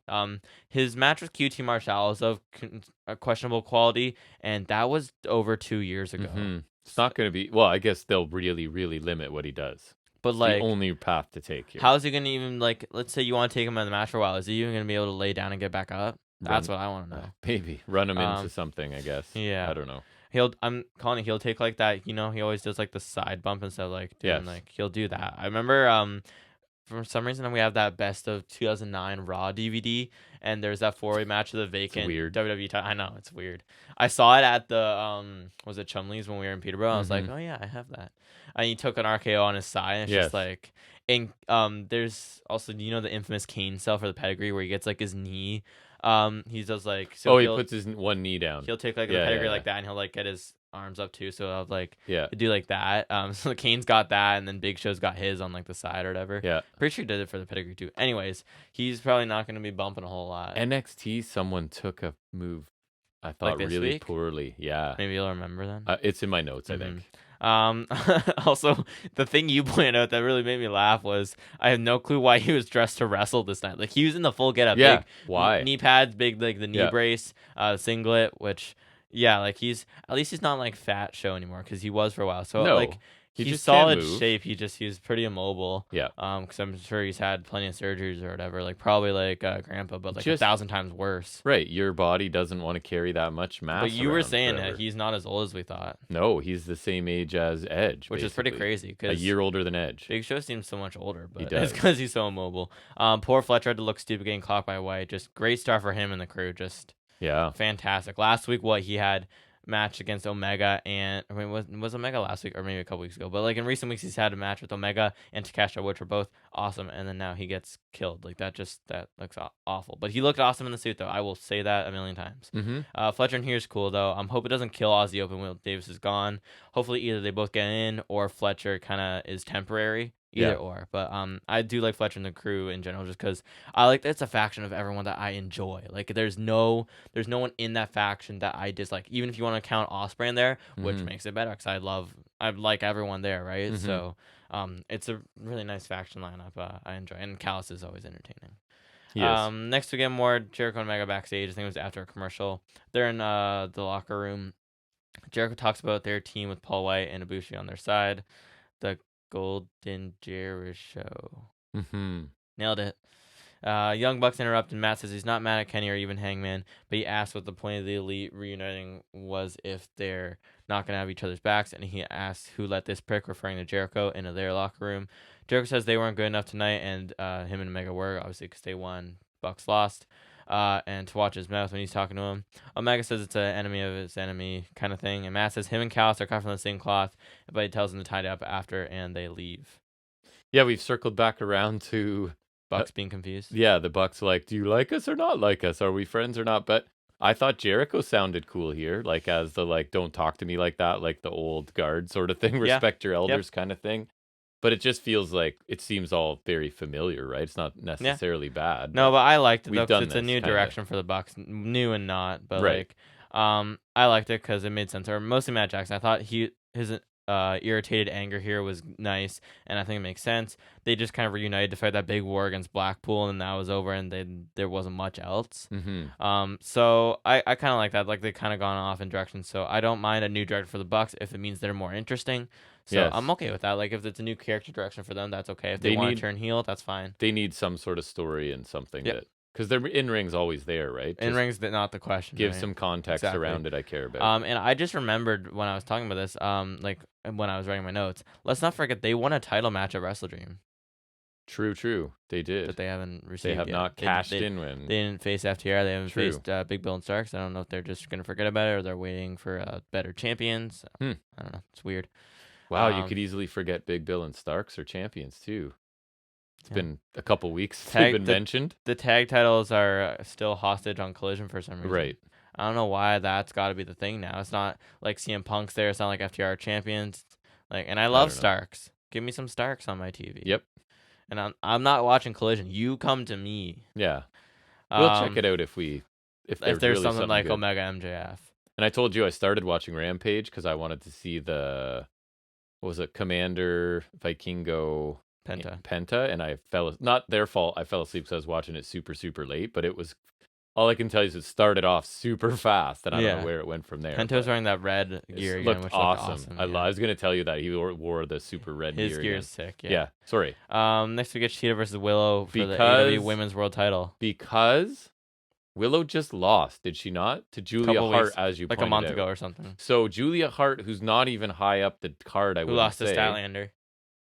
So, yeah, I mean, and I like Willow, and that's what annoys me because, anyways, I don't think they're treating her very well, but so I don't know what qualified her for a title match. No, she's just like a solid, but she got one. She just seems like a good hand. That they seem like she can lose all the time. It doesn't matter. The crowd still cheers for her. She's still positive. Yeah. Exactly. Yeah, she knocks Willow off the apron with a knee strike, then follows a crossbody to the outside. Middle rope shotgun dropkick from Willow. Sheeta came back with a missile dropkick from the middle rope. Avalanche Falcon Arrow from Sheeta, but Willow fires up and kicks out one. Forbidden Door, this was not. Pounce from Willow and a Death Valley Driver for 2, which is pretty nice. Sheeta rolls Willow into a crucifix for 2, then a pump knee for 2. Sheeta unsheaths the katana for the win. Yeah, Again, you're making a random match for Sheeta to get a defense here. Then there was the whole aftermath of Sky Blue and Julia Hart, which I don't even care to get into. You chose babyface, right? Which I don't. It's a bit. Gives it even less heat. Babyface only works with some storyline in there, right? And this is me being bitter. I wrote for a title match. They seem to want Willow to lose in as many situations as possible. I do not understand what they're doing with her. You have a natural babyface that the crowd is behind, and you guys are just like, well, they'll keep cheering her. She can just keep losing, I guess. So. I thought the action was pretty good. Willow looked really strong in a couple of stretches, but just no drama in this. There's no world where Willow was winning. No story, no build. And then, Toni Storm comes out, right? Then Julia Hart, and then Sky Blue. Yeah, so Toni Storm came in and, starts beckoning towards Willow to, come with me. Yeah, so it was like Storm was doing her weird thing. Yes. She was lying on the ramp.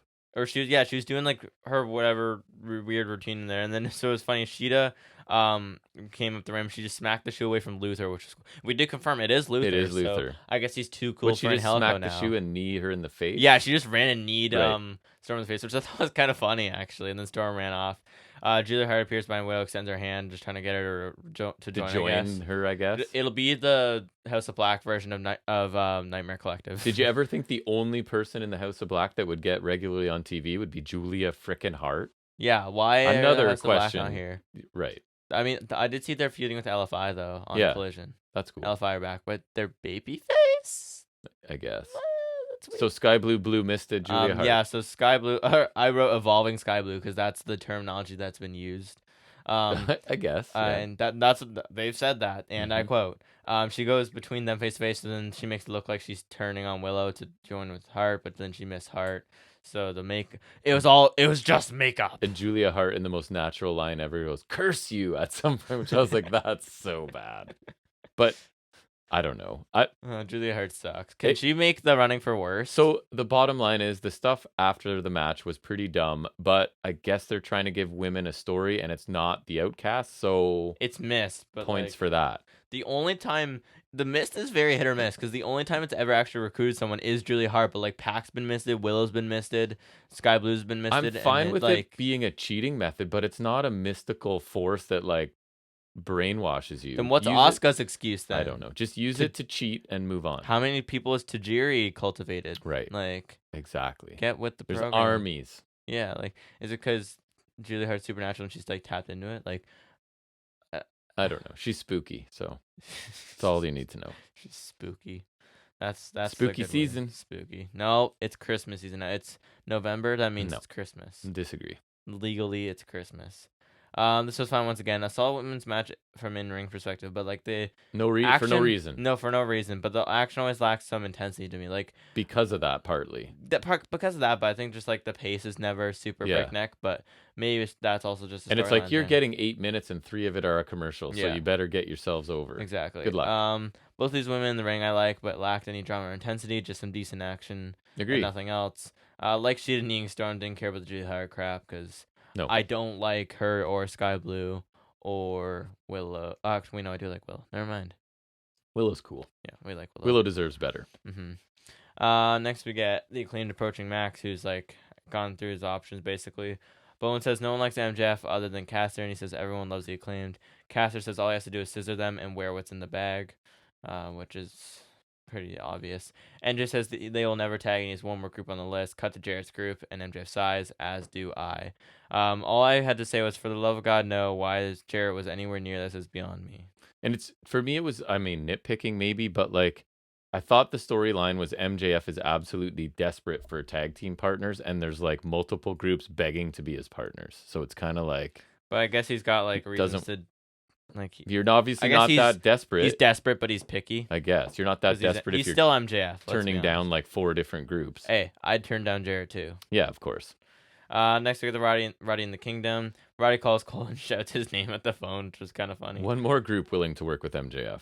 Yeah. Although MJF's been extensive in his dislike of Roddy, so I'm not surprised that he's not going here. And I mean, he's a scumbag, so he could be as desperate as. He wants to be.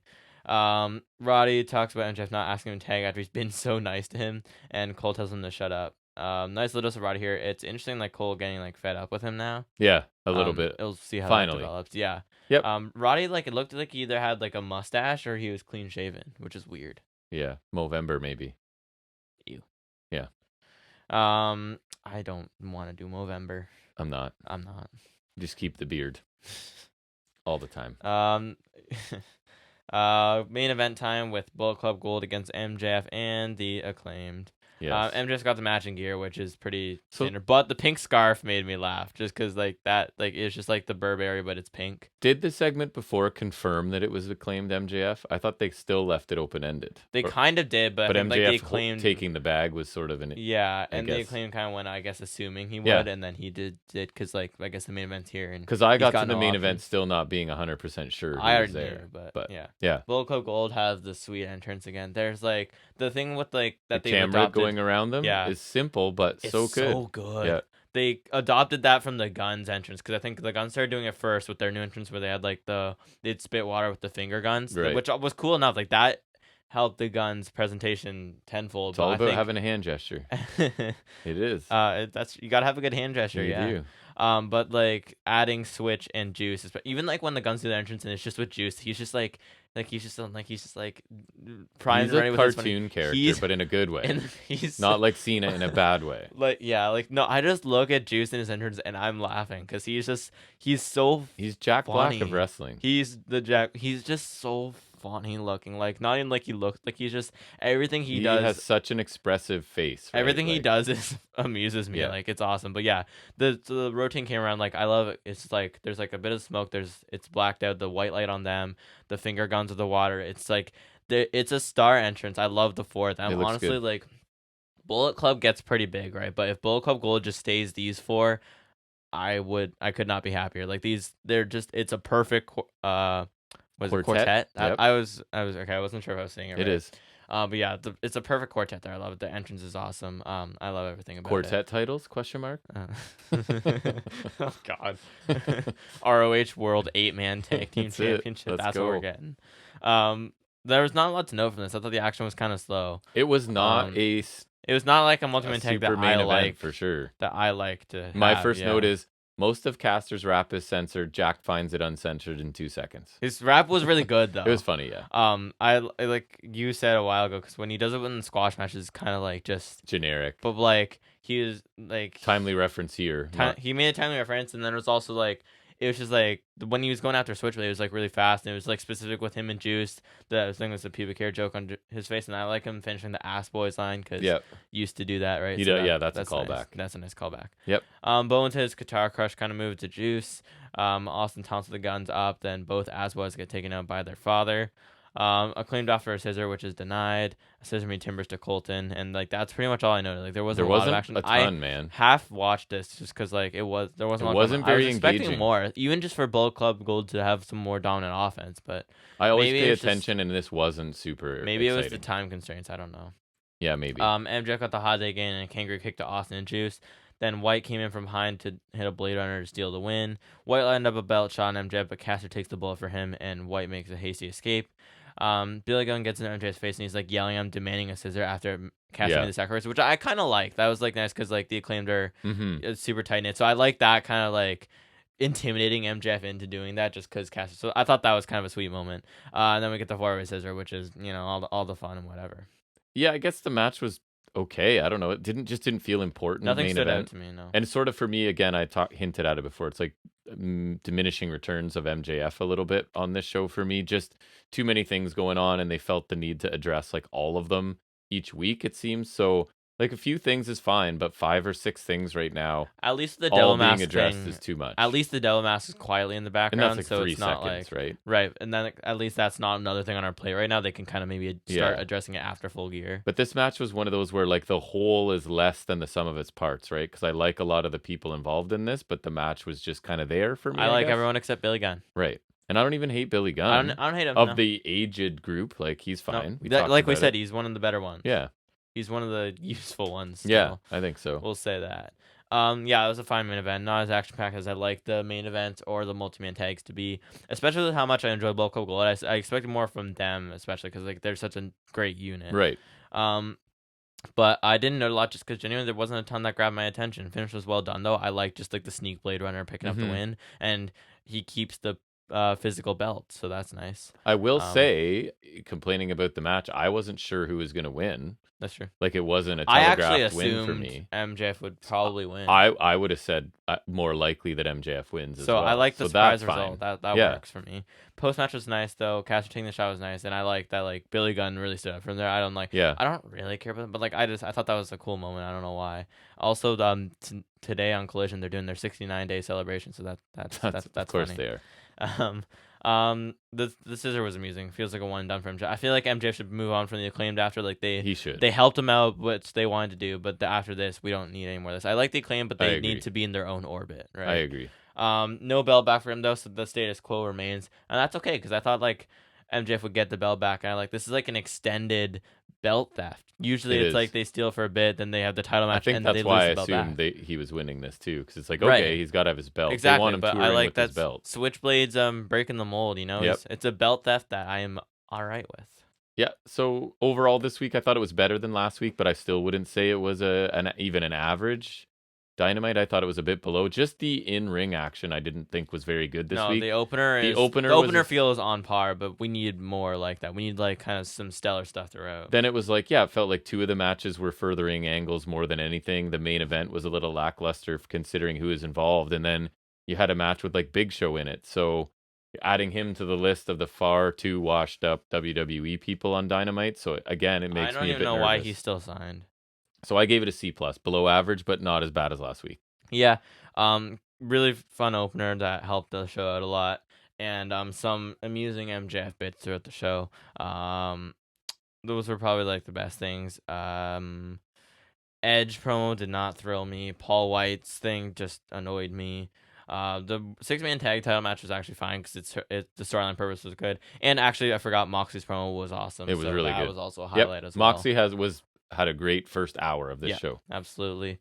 Women's match was okay, and the main event was okay, but honestly a little disappointing, if anything. Yep. So I would also give it a C+. A better show than last week, but still, we need to things need to ramp up before Full Gear, because I think Full Gear could be a really good show, but we need to kind of build hype more. I would agree. All right, so we'll move into a little break from looking at current wrestling and look at some other stuff in a trivia segment we like to call Off the Top of His Head.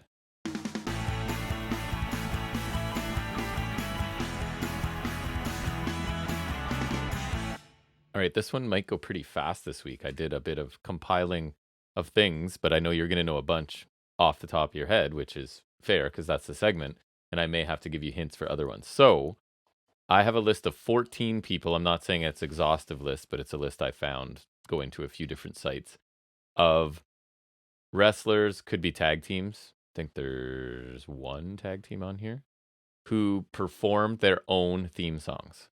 Okay. So off the top of your head, without any hints, who do you know? Cena. John Cena is correct. So I'm just crossing them off here as we go. Yep. Anyone else? Swerve does, but I don't think that would be there. I didn't count him, no. Somebody adjacent, though, which I think will be the hardest one. Now I gave you a big hint. Keith Lee. Yeah. Do you know when? NXT. Correct. His NXT. His that's voice one is I definitely did. in there. Yeah. That's one I didn't know. I do know that now that you Okay, so you got 12 left. Okay, let me think. I'm just trying to think of themes.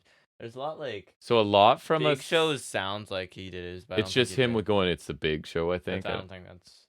I didn't count that one. The Rock, does that count? Rock. That's funny, even though I put not really singing, but it is his voice. He is in his. Correct. Most of his, yes. So a lot from an era when I was younger. So think 80s era. There's a bunch in there. 80s, really? Not Hogan. Hogan seems like something else.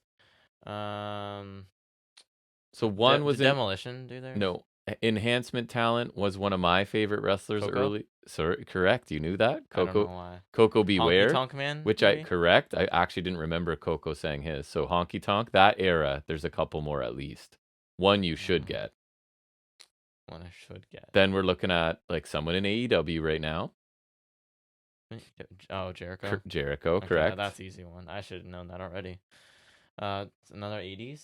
Yeah. Okay. Let's see. Like how major would you say? Never had the main championship, but was a huge heel back then. Not perfect, was it? No. Similar era, I guess a little bit before probably, or maybe the same time. Similar, like really similar status. And also has kids that wrestled in WWE or kid that wrestled in WWE. DiBiase? Correct. He sang his own. That's an obvious one, yeah. Yeah. A Canadian tag team of that era had the tag titles, but Strike Force? No, but we're never like the biggest thing. Can-Am Connection? No. What am I Both saying? Canadian. Heart Foundation? No. Wait, no, they didn't have lyrics. What am I saying? Both from a very distinct state, province for Canadian. Oh, Quebecers? Yeah. So what was their name early on? Or not the Quebecers, because that was with PCO in it, wasn't it? Yeah. So not Quebecers. Oh, what, like the Rousseaus? The Rougeaus, correct? Rougeaus, yeah. Yep. I remember they had their own. I honestly don't even know what their team sounds like. Arguably one of the greatest wrestlers of all time, people will say. Currently involved with the NXT. Oh, Shawn Michaels. Correct. Oh, yeah, that was an obvious one. NXT performer from back before you were really watching regularly, I think. Went to main roster, no longer Enzo? No longer employed. Enzo's not one of them though. He's was part of a tag team and his partner's in Impact.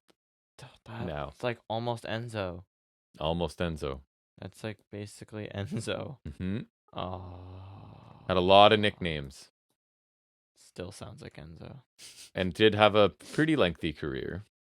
Never the champion in NXT, but a fan favorite. His gimmick was more over in Dillinger? No. Why? Along those lines. No way, Jose? No. What am I saying? No. Did a comedy tag team on the main roster for quite a while. Maverick? No. What?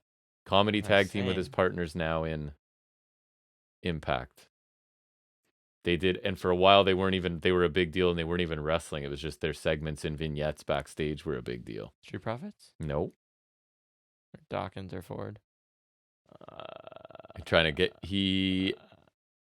I don't. There's two. I'm trying to think of hints that you won't get it right away for him. Who has just started a new character in Impact that I kind of liked, but then he got a second who I don't like, so it's kind of made me annoyed. Oh, Dango? Right. Who is his partner? Tyler Breeze? Correct. Oh, okay. He had his that makes own. Sense. I forgot he that did. too. Yes, that's true. I forgot about him. This one's obvious. He's been gone for a long time, but he's still with WWE. He's just injured or not wrestling. Old guy now, still in crazy shape. Raps.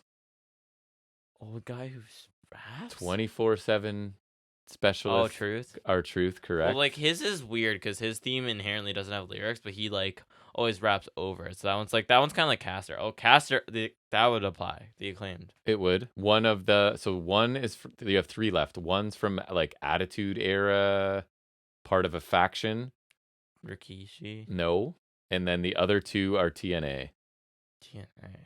One whose themes Jeff Hardy. Yeah, who I was just gonna say whose themes are awful and they make me laugh, and I love that he thinks they're good music because they're trash. His music's not good. No More Words is awesome, but he didn't do that. The other TNA/Impact is a woman who is still currently there. Gail Kim. No, she is active as well. Wrestles, and then one from.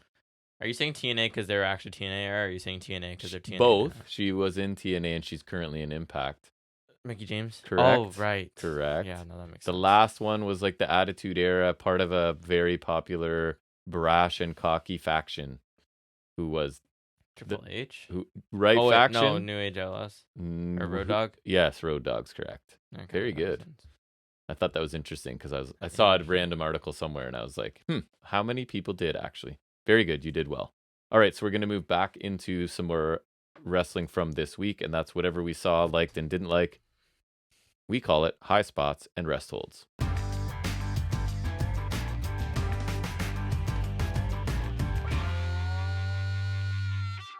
Okay. So in your viewing of main roster, you said there was nothing really that you wanted to draw any attention to. No, sir. And I don't have Impact this week, so it's going to be quick. We'll just talk through NXT, which I did list almost everything because I thought it might be a short week.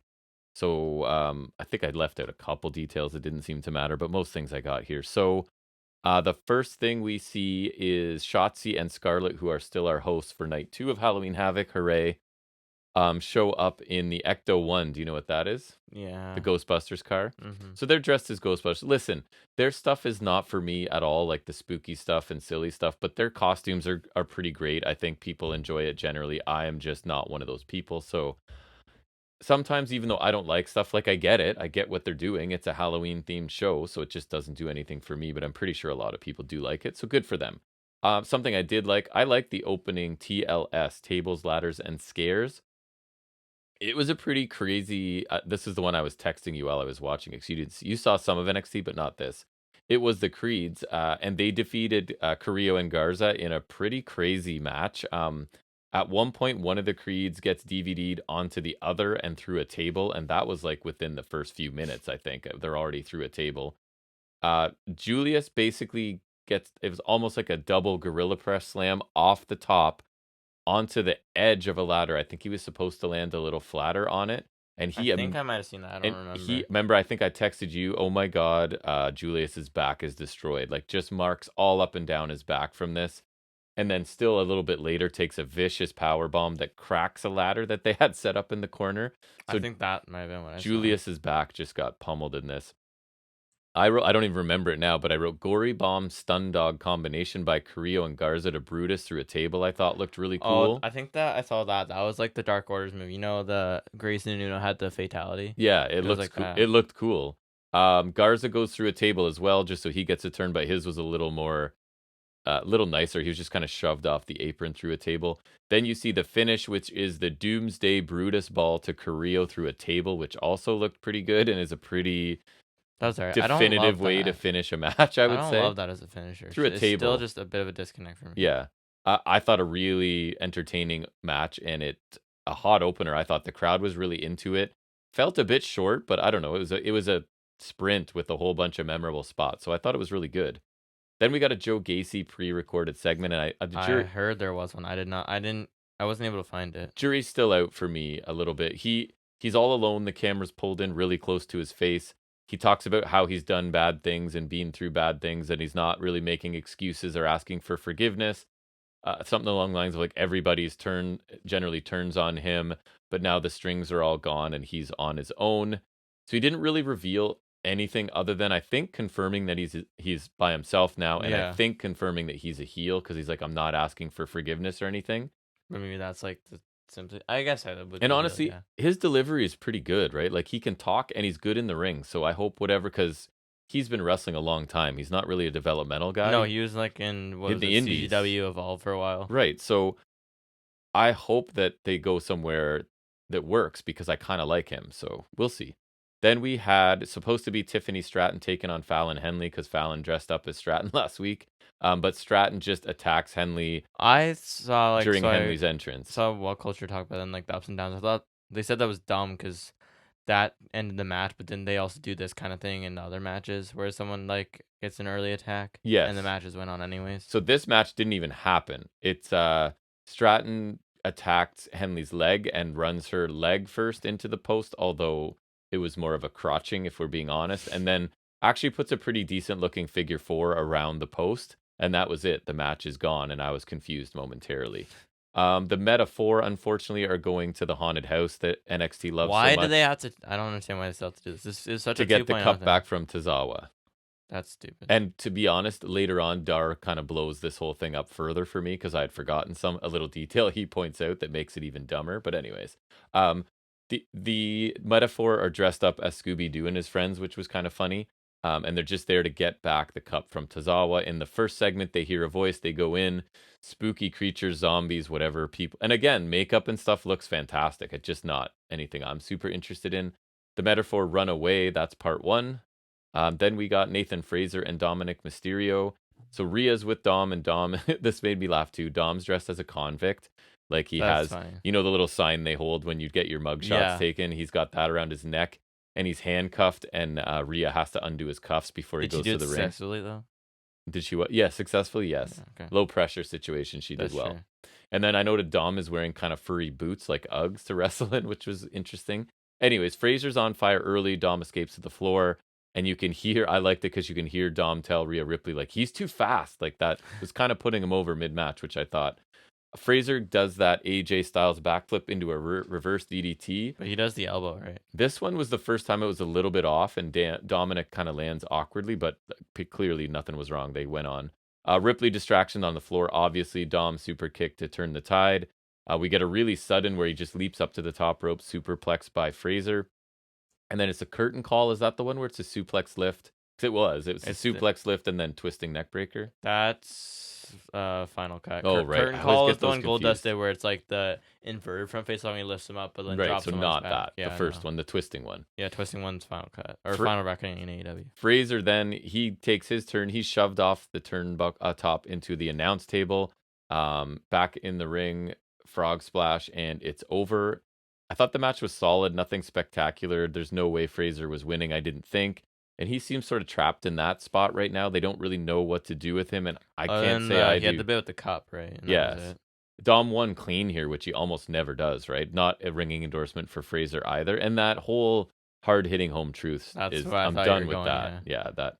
After the match, Wes Lee makes his return. Super kicks Dom. That was nice, at least. Yeah, me too. Double foot stomp to Dom. Lee picks up the North American title, holds it up in the ring. Dom escapes to the floor. I like having Wes back, and I guess he's not Trick's attacker, because that's kind of what I was hoping for, right? Just that would be interesting. But I guess not if we're here. And I put here because it comes up later. It could be Lexis King, because during his interview with Mackenzie, as he's like lounging in his throne, he says he's really proud of something that he's, quote, already done. So I thought maybe that was like a red herring or some sort of idea that he could be involved. Doesn't hurt to have that in there. Right. And I didn't think that Lexis King sounded very good in his interview this week, but that was basically what it was. We have JC Jane talking to Andre Chase backstage, and it's just the two of them. So she's basically hinting that she expects Chase to help her cheat because her involvement got sort of, not indirectly, but got Chase the championships because she wanted Chase to use the belt. They didn't want to, whatever, but it was enough of a distraction that still got them the win, right? So she was actually more subdued in his conversation with Chase, and I preferred it. She was just talking almost like a normal over person. the top like her and right. Gigi were. So it was kind of like, this is what you should be doing. Like, you're still a heel, but it's not as crazy.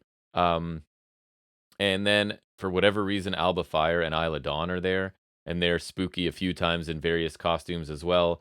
And they're talking about the women's tag titles being cursed, which does seem to be the thing right now, right? If you get those belts, something bad's happening to one of you. Liv Morgan's been injured like twice. Right. We go back to Metaphor Haunted House stuff. I think I'm summarizing the rest of the segments here. They, of course, get separated, kind of like Scooby and the gang. So that was kind of interesting, right? They're in the outfits and the things happen.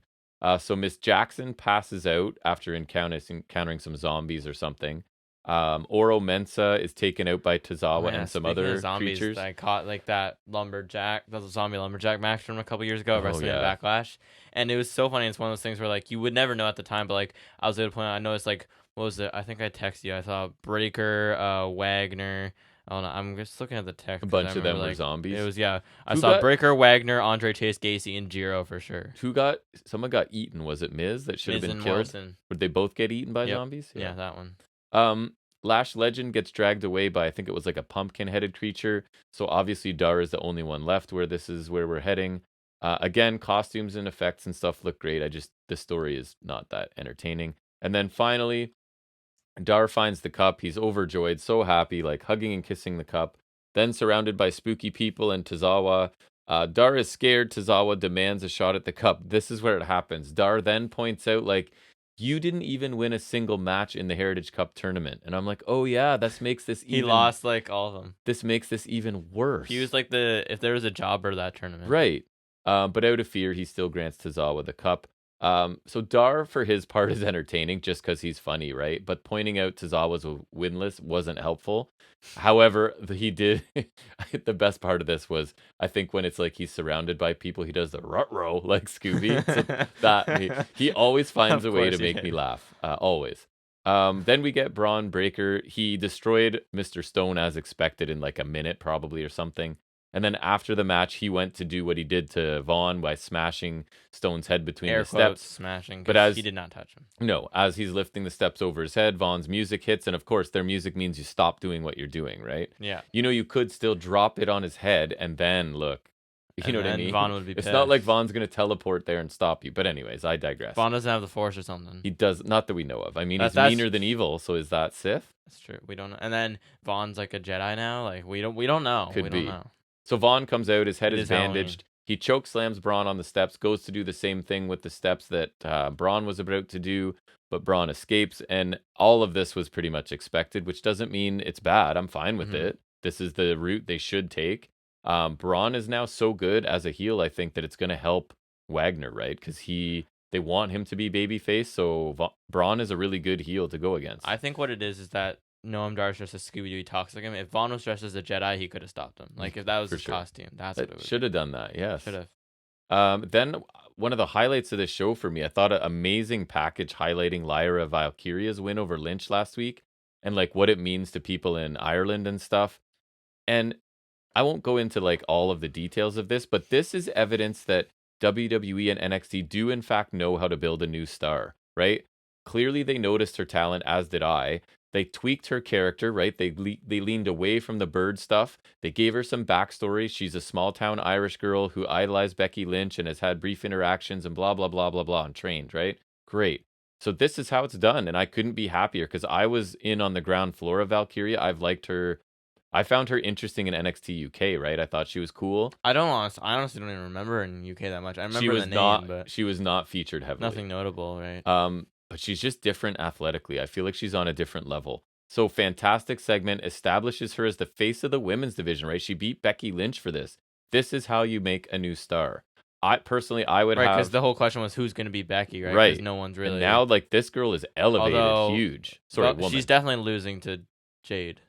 But I'm worried about that, right? She is. She has. I feel like there's no other way to go, unfortunately. I would circle back around to Stratton and have Lyra Stratton, because they're, to me, what NXT is supposed to be. they're at the end of their development and are ready to move on. But sort they of need to thing. kind of elevate themselves. Right. So yeah, we'll see what happens. I fear it's Davenport next in line, which is she's good, but not Davenport's cool. as interesting.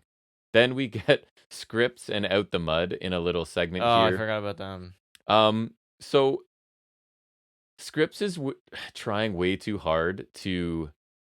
It's weird. At the same time, get away from his whole Reggie character, but also acknowledge it, and he needs to stop because he's like, I was Reggie and really into wine and stuff, but I did that just to get where, and this is how I really am. I would rather you just go like forward with this, this yeah. and don't keep referencing one, it, right? Like, don't keep reminding me that you were all those things because it's kind of weird. But anyways, he talks about where he and OTM are from and how rough it was, obviously. They want revenge on the Brutes for costing them in that tag team battle royal, which was kind of Scripps jumping on them and taking them all out. So it's not sure. their fault. You're either somebody or nobody, and they're somebody. So I don't think it was that bad, honestly. But yes, Reggie is all like the stink of Reggie's all over him still, and part of the problem And is Scripps. because he keeps reminding us that it's there, right? And Scripps, yes, all of those things. So Out the Mud do look mean when they're mugging behind him for sure, and maybe there's potential there. I still think Lucian Price is interesting. I just wish that Scripps was a new guy instead of a guy that has done ridiculous things and we're asked to just believe this. I was just doing that and this is who I really am. But anyways, yeah, you like that one, dude. He's interesting. Yeah. I think there's potential. So then we get the women's tag team match. It's not Rachel Green, Chelsea Green. Nailed it. And Piper Niven taking on, and Niven was in some sort of, her full face was painted like a mouth. I'm sure it's a superhero. I don't know. Taking on Thea Hale and JC Jane. I was trying to discern what theirs was, but the Heart Foundation one was better. That one was funny. Niven made a really good Neidhart. Really funny Neidhart. Yeah, because I thought it was good. At first I was like, because Chelsea Green's facing Natalia in a trick or street fight where she got powerbombed on candy corn. Yes. But like I thought that was a little on the nose, but just like seeing it with Niven as Neidhart, just like it was funny because it oddly worked. So that was kind of funny. This match was solid. The champs retain with a week. That was what it was. A week looking unprettier to JC Jane, and I think it was Jane's fault for the way she took it. Like, I think the way Chelsea Green does it is also not. But you know how their head is usually tucked down against the person, and it looks like they're landing like this. Sorry, this is not great for people listening, but she kind of took it straight out like it was a stomach bump. The thing when Chelsea Green also does is like, I feel like usually like you just like kind of like drive down, but she also like kind of lets go and like jumps down, and like I feel like hers always looks less effective. This was even less impactful than usual, but anyways, the match was fine. It furthers the Chase U story, so I didn't really have a problem with it. They do tell us the Iron Survivor Challenge is returning, and we'll get some qualifying matches, which is cool. I kind of like the Iron Survivor, and it's an easy way to have matches matter a little bit, right? You're trying to qualify for this. Who won last time? It was Perez and Waller, right? Was it? Perez, I think, yeah, because she beat Mandy because Mandy left, and then Waller faced Breaker at New Year's Evil or Vengeance Day, one of the two. Your memory's better than mine for sure. Thank you. Speaking of tournament finals, we get the breakout tournament finals. It's exactly what we predicted, or I predicted. Mrs. Mello versus Lola Vice versus Kalani Jordan. Mrs. Mello. Exactly. Nobody really stood out in this. No I thought matches. It would have been interesting if she won only because Mello won that too. Maybe she attacked Trick. Poor Mello. So that would be funny. No one really stood out. None of the matches were really good. This girl beats up Trick Williams. It's a tournament full of inexperienced women, and that's fine. It showed kind of throughout. Jordan missed her split-legged moonsault. Vice hit a roundhouse kick. Fine. Vice wins, as I expected. Not a great match. Main event, really, really good match. Jack watched this one. Not as good as their previous one, which I think was pretty much a classic. On TV is kind of still really good. Expect that, right? Yeah. The couple things I made a note of, that the DDT Mello hit on the apron to Dragon, because the way he landed was really. Because what was it? Dragunov was standing on the apron. Mello went over from the inside, and then just the way Dragunov took it was incredible. And then as payback, Mello takes a Death Valley driver on the apron a bit later. And there's also the H-bomb through the table. H-bomb off the barricade through the table to Mello looked really good. The H-bomb looks good, man. He makes solid contact. He just connects so like meaty with it. Yeah, it's like so much. I think like them laying against the ground too creates like a nice like sandwich effect too. Just like it always looks good. Yeah, it looks like it always connects so great. Yeah. We get a code breaker. Dragunov bounces off the ropes from it though, and then as he's falling, hits another H-bomb for a near fall. Mello goes up top for nothing but tricks, music hits. And Booker T actually shuts up. He comes out, yes. Distracted Mello gets superplexed, and then we get Torpedo Moscow. Dragunov retains. And then after the match, I thought was really interesting too, because they really do a good job of cliffhanging here, because Mello... I thought the facial expressions here were fantastic. By both of them. Yeah, I thought Mello's reaction to Trick coming out was perfect. Like, he looked like surprised, but also just like, he looked surprised, obviously tired from the match, and just like also kind of like he could be maybe guilty, but maybe not. Like, he's... Yep. It looked surprised, like he could just be surprised, but to me it looked like guilty, kind of like he's surprised, like he's like, oh shit, and Trick I screwed up. And then Trick's face looked awesome too, because he looked like pissed, but also like could upset. Be supporting him, could be pissed that his friend lost and is supporting him. I think he would have come out more like discreetly though then, but like I think like he looked pissed, like, because I think the implication is Mello attacked him, but he also looked like upset, like his eyes looked almost teary-eyed to me, like for some reason, like both of them, like then when he's helping Mello out, Mello looks like kind of like sheepish or whatever, like he looks... I think Mello did you're it. like, I think you're like, I'm 85% sure that this they did a really good job of leaning it towards what I think it is, but going like, you got to watch next week. So I thought like really well. There was no words said there, right? Nope. So I thought Mello and Trick sold it perfectly. So I thought that was really awesome. The slow burn of their relationship has been a storyline I really, really enjoyed on NXT this year. So these two had a classic at No Mercy, I would argue. This wasn't to that level. Battleground. But was it? Sorry, was it Battleground? Was it? I don't know. It was. Yeah. Wait. Yes. Yeah.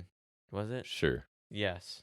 No, I don't even know. I still thought this is a really strong... Great American Bash. Thank you. Really strong TV main event. I think these two have great chemistry, whereas I find the opposite with Mello and Breaker, right? I thought their matches were clunky. No, because they were Stand and Deliver and Battleground, and then Dragunov was Bash, No Mercy, this one. The finish here saves Mello a bit, right? Because it was distraction. It does, and it sort of looks like it's going to send him back into a heel role if we... Which is okay, because he's fantastic as that, but...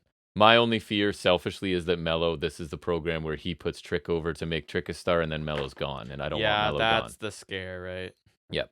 But no, the match was good, and I loved, like you, without saying a word, they got a lot of work done there. They communicated a lot too, right? Yeah, I would watch next week if I actually was going to watch NXT. It was good. Maybe I'll watch that segment. Like, maybe I'll watch just them at least. Yeah, and then, like we said, Impact was...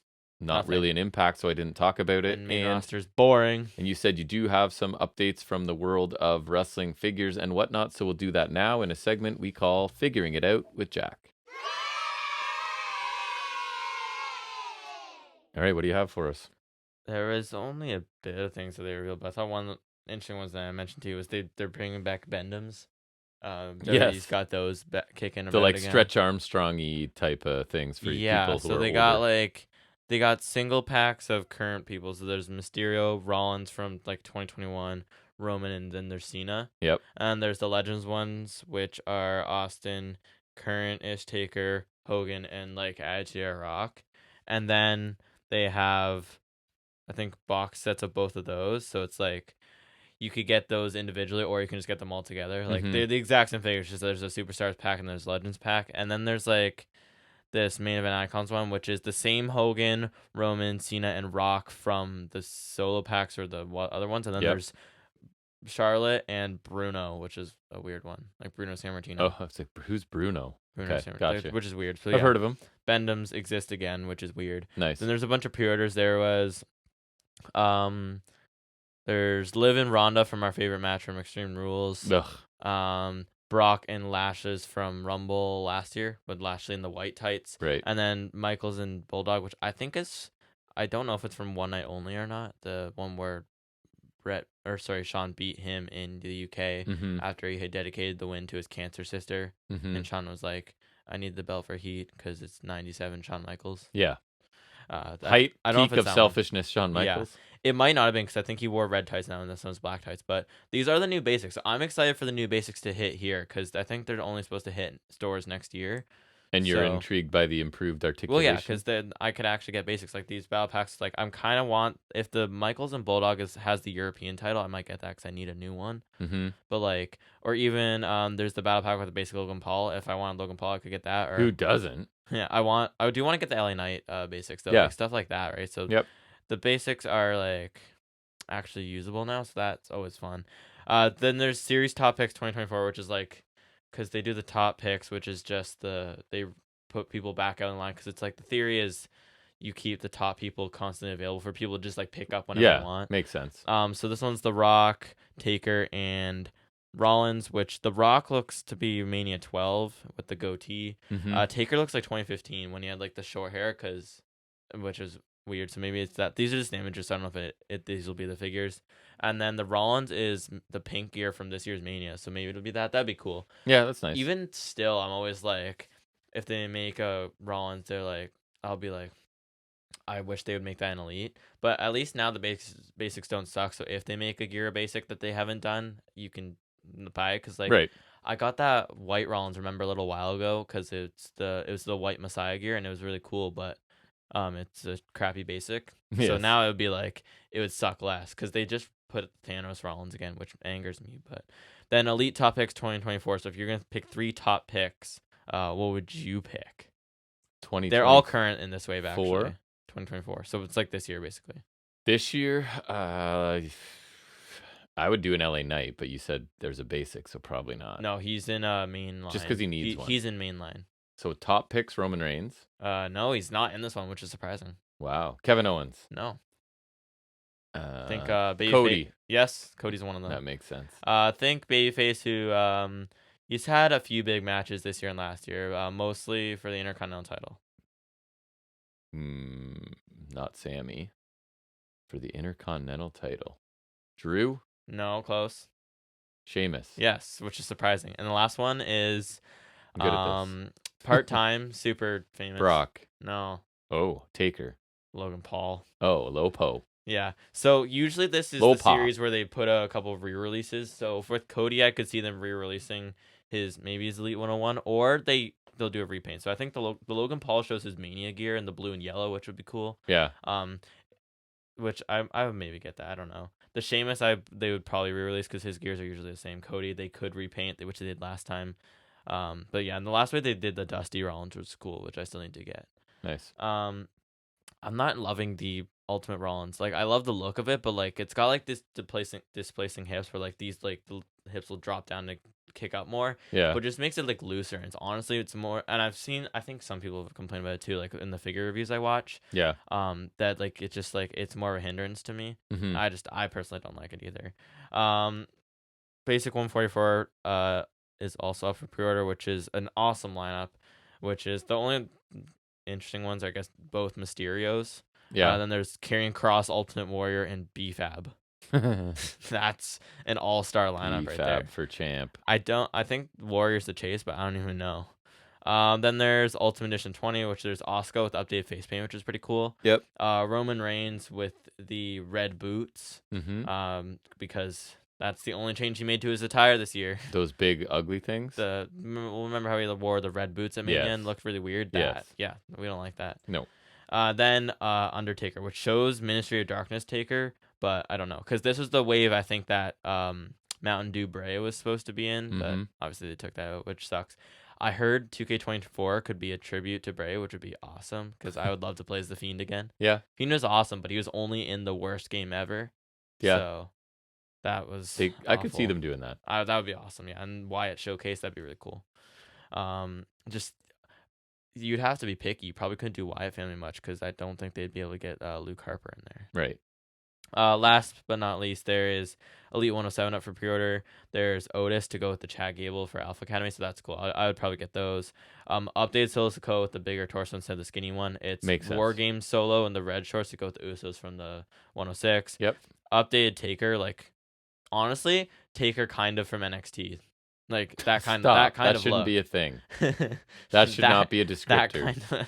Stop. That kind of look. First time in line women's figure, NXT. Stratton? Heel, no. Heel. They would do a figure for. They just did Perez. Who if not Stratton? Cora Jade. Oh, that makes sense. Stratton's getting a basic gone soon. For a while, man. Stratton's getting a basic soon. There's Judgment Day Finn Balor, which will be cool. Yeah. Which I still don't like his long pants, but Deal with it. It's life now. And then Waller's getting his first. He's getting 2. He'll get the chase. So I assume he's been misused. Haven't heard anything about him. Him and Theory are kind of a tag team right now, and they're just kind of like, they're viewed well as like, I think Waller's got potential, and Theory's like one of those guys that can take losses without affecting his creative. That's amazing. That's your role. Theory's fallen off. It is a niche, but it's not one that's great for him. That's like Corbin. Right. Theory's fallen off, though, because they were high on him, and then now it's just like, I think the experiment died for now. Oh, that was one of the things on NXT, too, to go back to it. The last images of the show were Corbin viciously attacking Dragunov. I meant to mention that. So that might mean that is that them saying he's a possibility as who beat up Trick as well. Maybe. Right? But I think it's more so he's after Dragunov. Yeah, could be. But it could be, yeah. A few things at least. Yep. That's everything? It is. All right, folks. Thanks for joining us for episode 172. You got to remember. Of the FNS Wrestling Podcast. We appreciate you joining us. Take some time out of your week to listen to us ramble in our basement. We'll be back for 173 next week. Hope to see you then. And until then, everybody, take care.